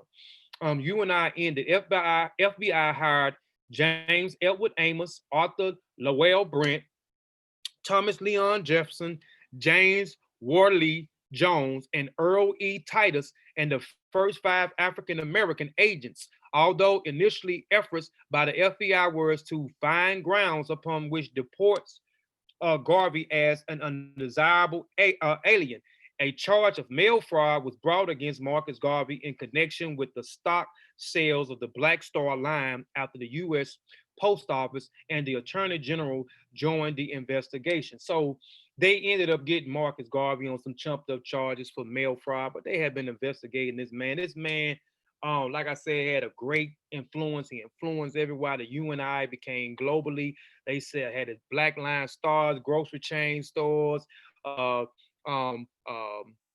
other different types of businesses that he had going, us unifying up under one umbrella. So we had a lot of stuff going on for ourselves. Again, we had he had the Black Cross nurses. They was educating the people in the community, taking care of the people in the community. He had his own male military. He was eventually trying to set up a school, an institution, a replica of the Tuskegee institution, like Booker T. Washington had. I mean, so yeah, here and even afterwards, his hometown Jamaica made him a national hero, which he was a national hero. And the reason why we call him Marcus Mosiah Garvey is because he was a savior of our people. He sought out to actually get our people out of the conditions that he were. So this is why I had to paint the picture and go back to 1887 with his birth and where it all started in St. Anne's, Jamaica, and who actually influenced him. Again, his bloodline, he descends from Maroons, and we know who the Maroons are. His father was a Maroon. His father descends from Maroons, so he had that bloodline of raising up and fighting against injustice, fighting against what isn't right, and also his father, his uncle, also influencing him to be a highly intellectual. His father had, a build up a nice book library. His uncle as well. So these were two great men that was in his life early on, and later on he was influenced by Booker T. Washington, Deuce Muhammad, who started the African Times and Oriental magazine, the Pan African magazine. Also influenced by a few other people, Herbert Harrison, William Ferris, William H. Ferris, numerous of other people that I'm forgetting at this time, but he became a national hero. And he's definitely my hero. And I hope that everybody that looked at this presentation, it was kind of lengthy, especially some of the what's name, because I wanted to walk y'all through the beginning stages of Marcus Garvey and what led him up to being the man who he are, and why he did what he did for his people, and why he put his life on the line, for our people, and the things that he was trying to get accomplished, whether it was here and the Back to Africa movement, and some of the things, us being self-sufficient, where we didn't have to rely on these people who treated us bad. So Marcus Garvey is definitely one of my heroes. And I also want to say Majuba Iba Marcus Garvey. I want to give homage and praise to the late great ancestor Marcus Garvey, who is Makaru, which means true of voice. Makaru, true of voice. Makaru, true of voice. Marcus Garvey has been vindicated. He is definitely an ancestor. Again, you can't be an ancestor without being an elder. So he became an elder and then transitioned into ancestorship. So peace to our late great ancestor Marcus Garvey. That concludes my presentation. These are my sources. Most of the sources that I use from two particular books. I use from The Negro Without a Hat, The Rise and Fall of Marcus Garvey by Colin Grant, and Race First, The Ideology and Organizational Struggle of Marcus Garvey in the Universal Negro Improvement Association by Tony Martin. And I advise everybody to get those work, especially Race First. I read that book a few years ago, maybe 3 years ago. It's a nice book put together, nice, informative book. I advise everybody to get that book, Adoptions from the Data. That's what I use to get from the New York Public Library, those stats on those different branches globally, blackstar.org. I Wikipedia the Black Cross nurses just to get some information from the Black Cross. That he had those organizations of nurses within the UN, the UNIA, Again, I hope y'all appreciate the presentation. I try to bring out some information that people glossed all over because we only know surface information. I could have went a little bit farther, a little bit deeper in some of the information, but I wanted to stick with some of those timelines, 1817, 1900, 1911, 1912, 1912 through 1914, introduce y'all to the travels, the places that he traveled before he even got to the United States. So he was a well-traveled man before he even got to the United States. He left home at the age of 14, and leaving home, I wanted to show you that he always had that warrior spirit of fighting back. But I had to paint the picture of where he got that from. He got that from his father. He got that from his bloodline. He come from a descendants of Maroons. So I hope I tied all of it in good. I mean, tied it all in for people to have a better understanding of who Marcus Garvey is and what he did for our people, what he has accomplished. I don't see anybody on the panel got anything, man. I don't see anybody in the chat got anything, man.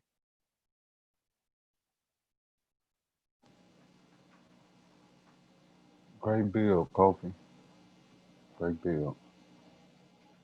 Yeah, great bill. We just got to kind of build off his legacy and start to just modernize, what he was trying to do. I think, we already going in that direction. Just got to keep it going. And it was a great presentation. Great presentation. Appreciate it. The higher ups in Jamaica has never rarely accepted the rights of honor Marcus Messiah Garvey. As everything is everything. Somebody else, I seen somebody else got the mic open. Oh, I never closed mine. That Oh, might be me. Oh, okay. Yeah. I didn't know if y'all was gonna start building and just freestyling, or if you just gonna close out. Yeah, I'm. If anybody ain't got too much of nothing else, I'm with kind of that building. You got something? No, Yeah, I'm with kind of just building and staying on the subject if y'all want. But I was just, I had my mic open. Yeah. I mean, I don't want to make the show too long. Yeah. Where people can't get in. Yeah, but I knew it was gonna be kind of lengthy. But anyway, I got on the screen.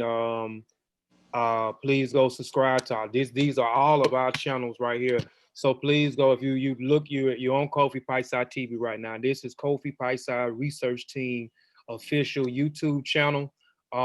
If you hadn't subscribed, please subscribe to the channel before you leave, because there are going to be many more great presentations. Also, next week, while I'm talking about Kofi Piesie TV channel, I'll be promoting this week. We'll be interviewing a lecturer, a motivational speaker, and an author who has published 4 books next week on Kofi Piesie TV. We'll be interviewing Shenathan Pollandor next week. We'll have a flyer up before the end of the week out promoting that. We'll be talking about the life of an author, talking about his publications, and some other things, man. So y'all stay tuned for that show next week. Again, we'll be interviewing a lecturer, a motivational speaker, and someone who has published 4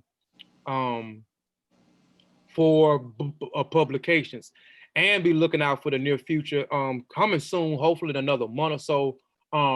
We're gonna try to do something. I'm gonna try to put something together where we can do something called Author Speaks. So we're gonna try to, which means we're gonna try to interview more people who has publications out, and we're gonna be speaking from authors' perspectives, because each one of us on the panels are authors, and has publications coming out here in the next few months also. So we're going to be talking from an author perspective. We're going to be talking about, we're going to be building on writing, the process of writing, the process of putting a book together, a process of getting a publication, the steps, the methods to go through, whether you want to copyright certain things. So we're going to go through all that. It's going to be called Author's Corner.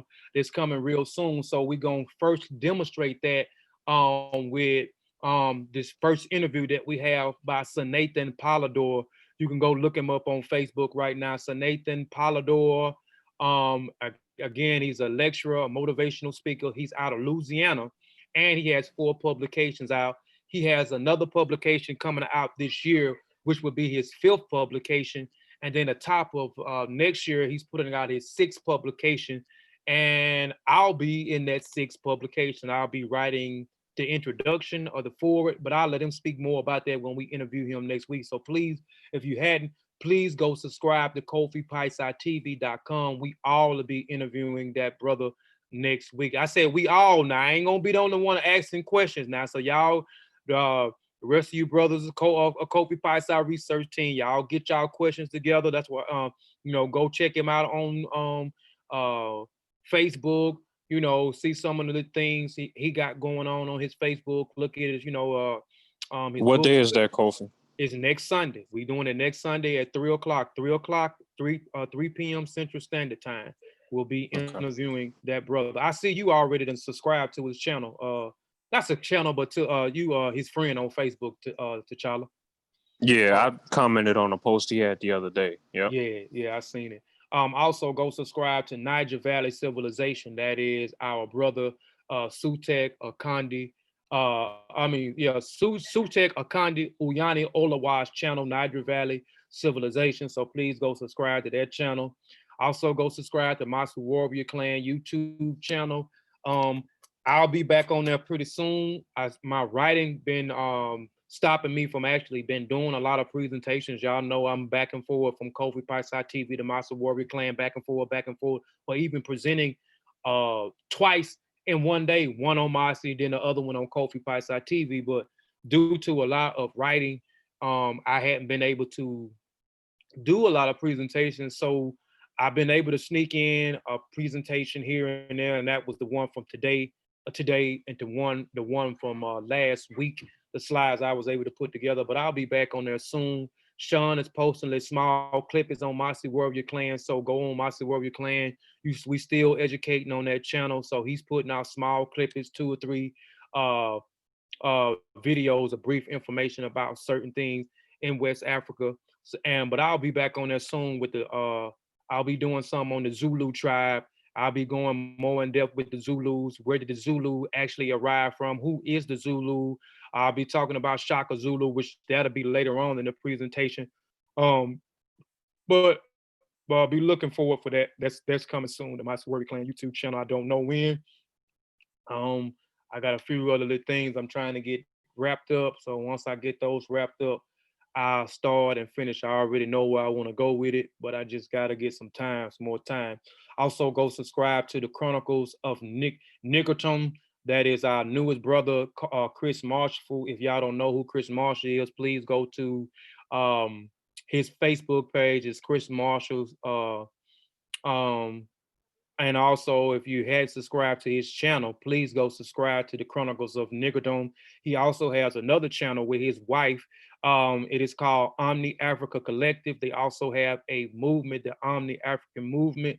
So please go and subscribe to that channel as well. Also go subscribe to the Seshew Netcher channel. That's also another group that I also belong to. So please go subscribe to our channels, please. Please go support. Please subscribe to these channels, because we definitely gonna be bringing more information, not only just on Kofi Piesie TV and Mossi Warrior Clan. We gotta start figuring out here how we can get more content on Niger Valley Civilzation, as well as Chronicles of Nygahtry, his channel as well. So be looking out for discussions, presentations, lectures, and etc. from those channels as well. Also, again, just to let you know, if you didn't know, Spears of the Mossi Historical Survey of the Minds of, dang, I'm tired of my words. Historical Survey of the Minds of African Warrior Scholars, Volume 1. That's our first publication, which only been out now 3 months. Well, no, it's not the 29th. So the 29th of this month will be 3 months, Volume 1 been out. So it is on its way. It is officially on its way to Africa. I know we talked about that the last 2 maybe the last 3 weeks now. We had a few issues going on with the shipping. The shipping was extremely high, and there was some stuff that was going on over there with the Ghana's government. Everything has cooled back down. Ladosha and them has worked out something with the shipping. So the shipping to get the books over there is not extremely high. So here is just a picture of the books which was shipped out earlier this week. They was packaged and weighed and shipped out to Africa. So we're not playing. So people may think we lying or whatever the case. It is officially going to Ghana to Gate and Journal Skills Academy in Gambia. So it is in flight. It is in rotation right now. There we will be having live footages of the book. And I actually, while I've been presenting, I actually been talking to one of the instructors, and he, our pleasure is having you bringing this to us. So I've been going back and forth with him while I've been presenting, and they are waiting on the books to arrive over there in Gambia to the Gay Skills Academy over there. And again, for those, please go like the Gay Enduro Skills Academy like page. I always, whatever I put on my Facebook page, I always put a tag with their tag in there. So click the tag on any one of the posters that I'm promoting our books on, and click it and go like their page. It is a skill academy. It is an academy that teach them how to do hair. They also learn about computer tech. They also learn about agriculture and farming. They also learn about weaving and sewing. They also learning about, man, it's a few other things that I'm forgetting that they learn about. It's a skills academy, and the books will be in the Wright Library, which is named after Ladosha Wright, who actually helped us got the books over there. And we will be having the footage of that. It's an essay surrounding around the books. 10 students will be selected. They hadn't been selected yet, but will be selected once the books get there. And they will have to write an essay. He said our students, just a few minutes ago, our students are eager to grab it and start throwing the spears. So they ready to start throwing the spears, and we're going to ride till the wheels fall off with the spears. So if you hadn't got Spears of the Mossi Volume 1, please go get Spears of the Mossi Volume 1. Again, it's on its way to the motherland. We proud of that piece of work. Also, if you hadn't got, oh man, okay, I ain't even got it on here. I'm gonna go back up. If you hadn't got, let me go back up. If you hadn't got Volume 2, I thought I had duplicated that slide, but here it is. If you hadn't got Volume 2 from Spears to Pen. Now we went from Spears to Mossi to now from Spears to Pen. So again, for people that don't understand what the spears are, we're using the spears symbolically. The spears, we know that our brethren and our sisters on the continent and the ancestors, they fought with the spears, right? They also hunted with the spears in order for their survival. So they hunted with the spears to eat. They fought with the spears and etc. And we know that the spears was the first form of technology when we're talking about in an ejection instrument. You know, when we talk about the missile. So we could say that the spear was the first technology of a missile and has been upgraded and etc. So we use the spear symbolically as a pen. So we are fighting back with the pen. Our spear is our pen. So you're going to continuously see us put out publication that has spear. Why they always got the spear in it? Because the spear is our choice of weaponry to fight back against white racist supremacy. Please, if you hadn't got Volume 2, please go and get your copy today, because after 8 o'clock tonight, it will be $24.99. You can go get it. It's available on Amazon.com. It's available on KofiPiesie.tv.com. If you go to Amazon.com right now and you type in From Spears to Pen Volume 2, it's going to pop up. It's $24.99. You still can get it for the pre-order price right now. It goes off tonight. It will be on the website at $24.99 after 8 o'clock. But if you order before 8 o'clock, it's still $20. We're still doing the $5 off pre-orders. We appreciate those who also have already got their pre-orders. We have stood and stand on what we said. If you order the book, you will get your book before the official date, drop date on Amazon, August the 14th. So we have people books.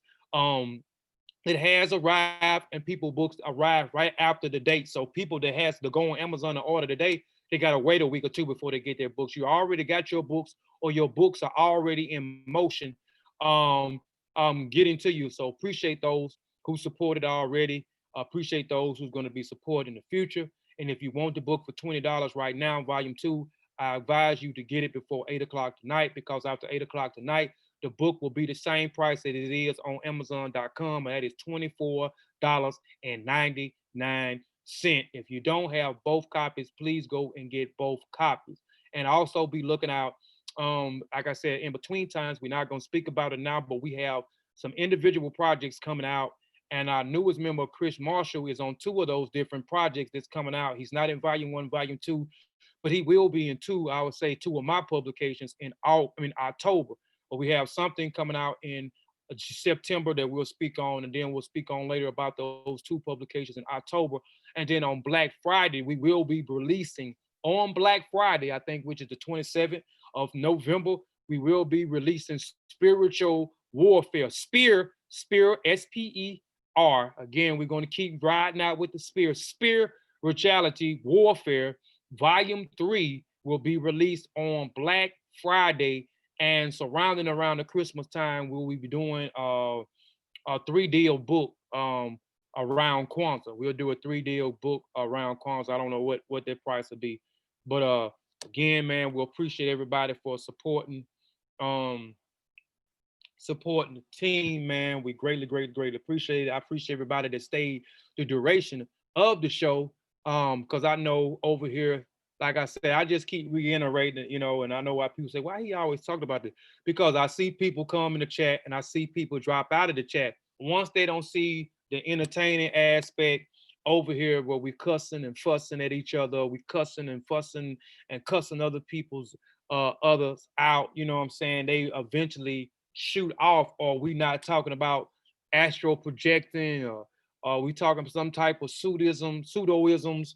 We don't do that over here. So, that's not appealing to some people. So they jump in, they jump out. But we appreciate those that stayed the duration of the show. We're going to keep bringing y'all good content. We're going to keep bringing y'all good character. Because again, over here, we practice EY Riri, which is good character. We practice EY Pele, which is gentle character over here. We're trying to develop ourselves to be Omo Luwabi. That is the highest form of humanity as possible. So again, go get those 2 publications, Spirits of the Mossi Volume 1 and From Spirits of the Pens Volume 2. They're out now on KofiPiesieTV.com and on Amazon.com. Before I end the show, do anybody got anything else, man, before I close out the show, man? Real brief though, whoever come on, everybody can speak if they want to speak.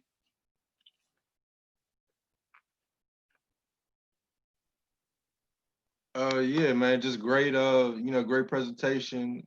Looking forward to, all the great things coming. Keep up the great work. And yeah, that's pretty much it. Now, Kofi, I gotta keep mine on mute if you want to keep stuff short. Oh, okay. Well, you stay on mute then, if that's been the case, because I ain't trying to go a whole another hour. Right. I gotta keep mine on mute. Yeah. Great bill, big bro. Great bill. Yeah. Anybody else? Sutekh, you still on here? I can't see because I'm still sharing my show. Sutekh, T'Challa, y'all got anything, man? Some words, something about the presentation, something up and coming? I got some. Mm-hmm. Just to thank everybody, and I don't never get tired of saying thank you because I know how to say thank you. It's important to show gratitude, appreciation for, I don't know, I personally don't know these great brothers and sisters that have been following the Kofi Piesie research team in terms of, like, I haven't seen you in person. I don't spend time with you. And so for me, I tend to keep to myself and keep into my inner circles.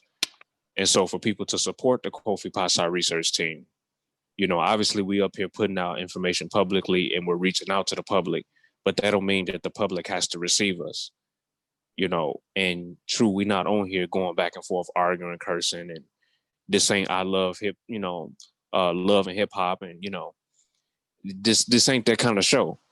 And it means a lot to me personally for those that do support, because I put my blood, sweat, and tears into this thing, literally. It's the reason I go to bed at night. So I just want to say I really appreciate those that do support and that really rock with us. It goes a long way, because you can truly be doing anything else with your time and your money. So we really appreciate you. That's so silly. Go ahead. Man, good bill. Leave me alone, Kofi. Enjoyed the information. I think we got to do more bills and presentations like this on our good leaders and our good ancestors of the past. I'm gonna have to go back and check out a few of the slides I missed. I was throwing some links in the chat, but yeah, from what I've seen, this was a dope presentation, and I can't wait to see more. Hey, I want to throw this one thing up. I wasn't expecting you to talk about the books, Kofi. Mm-hmm. I don't want to go into my chapter, but this correlates with the time frame, the conversation, and the book. I just didn't put this particular name in the book. Henry Lowry, January 26, Mississippi County, Arkansas. Study what they did to this man and what was the overall results of what happened. Now, this is a Black man. It takes place in Mississippi County, Arkansas, January 26, 1921. So this is the first of that year. And I'm putting the emphasis of that year because you spoke about Garvey in this year. What else happened in 1921 that has the interest of a lot of Black people at the moment? That's the Greenwood riots, right? Mm-hmm. So look at the beginning of the year and all the things that's going on as well. When we look at history, and I can understand us pinpointing one little moment, but when we step back, what we have the ability to do now, when we can step back and start putting all these little bitty dots together and formulate a bigger picture, seize the opportunity to do that in your research and what we hope to inspire in your behaviors by becoming living examples of each one, teach one, and spreading this kind of ideology of empowerment and awareness. But once again, that's Henry Lowry, 1921, Mississippi County, Arkansas. All right, I'm done. All right. Yeah, man. So again, we appreciate y'all. We appreciate the support, man. I want to say Shem Imhotep. Shem Imhotep just means to depart in peace. We hope y'all have a great day. We hope y'all have a productive day. And again, move responsibly. We are still in a pandemic, so please move responsibly and not irresponsibly. Please do not be a danger to yourself and a danger to others. And on that note, I want to say, Black African power, family. I ain't did that in a long time, man, but we out, man. We appreciate y'all, man. We appreciate y'all. We love y'all, man. No, hold on. How you finally gonna do that? Is it because you got all the books and we don't? No. You ain't made that sound in 15 years, Kofi. It's been a minute. And you think you about to just slip that out? Like, nah, hell no. Group huddle hit means we having a meeting. We out, man. Again, man. We appreciate y'all and y'all support, man.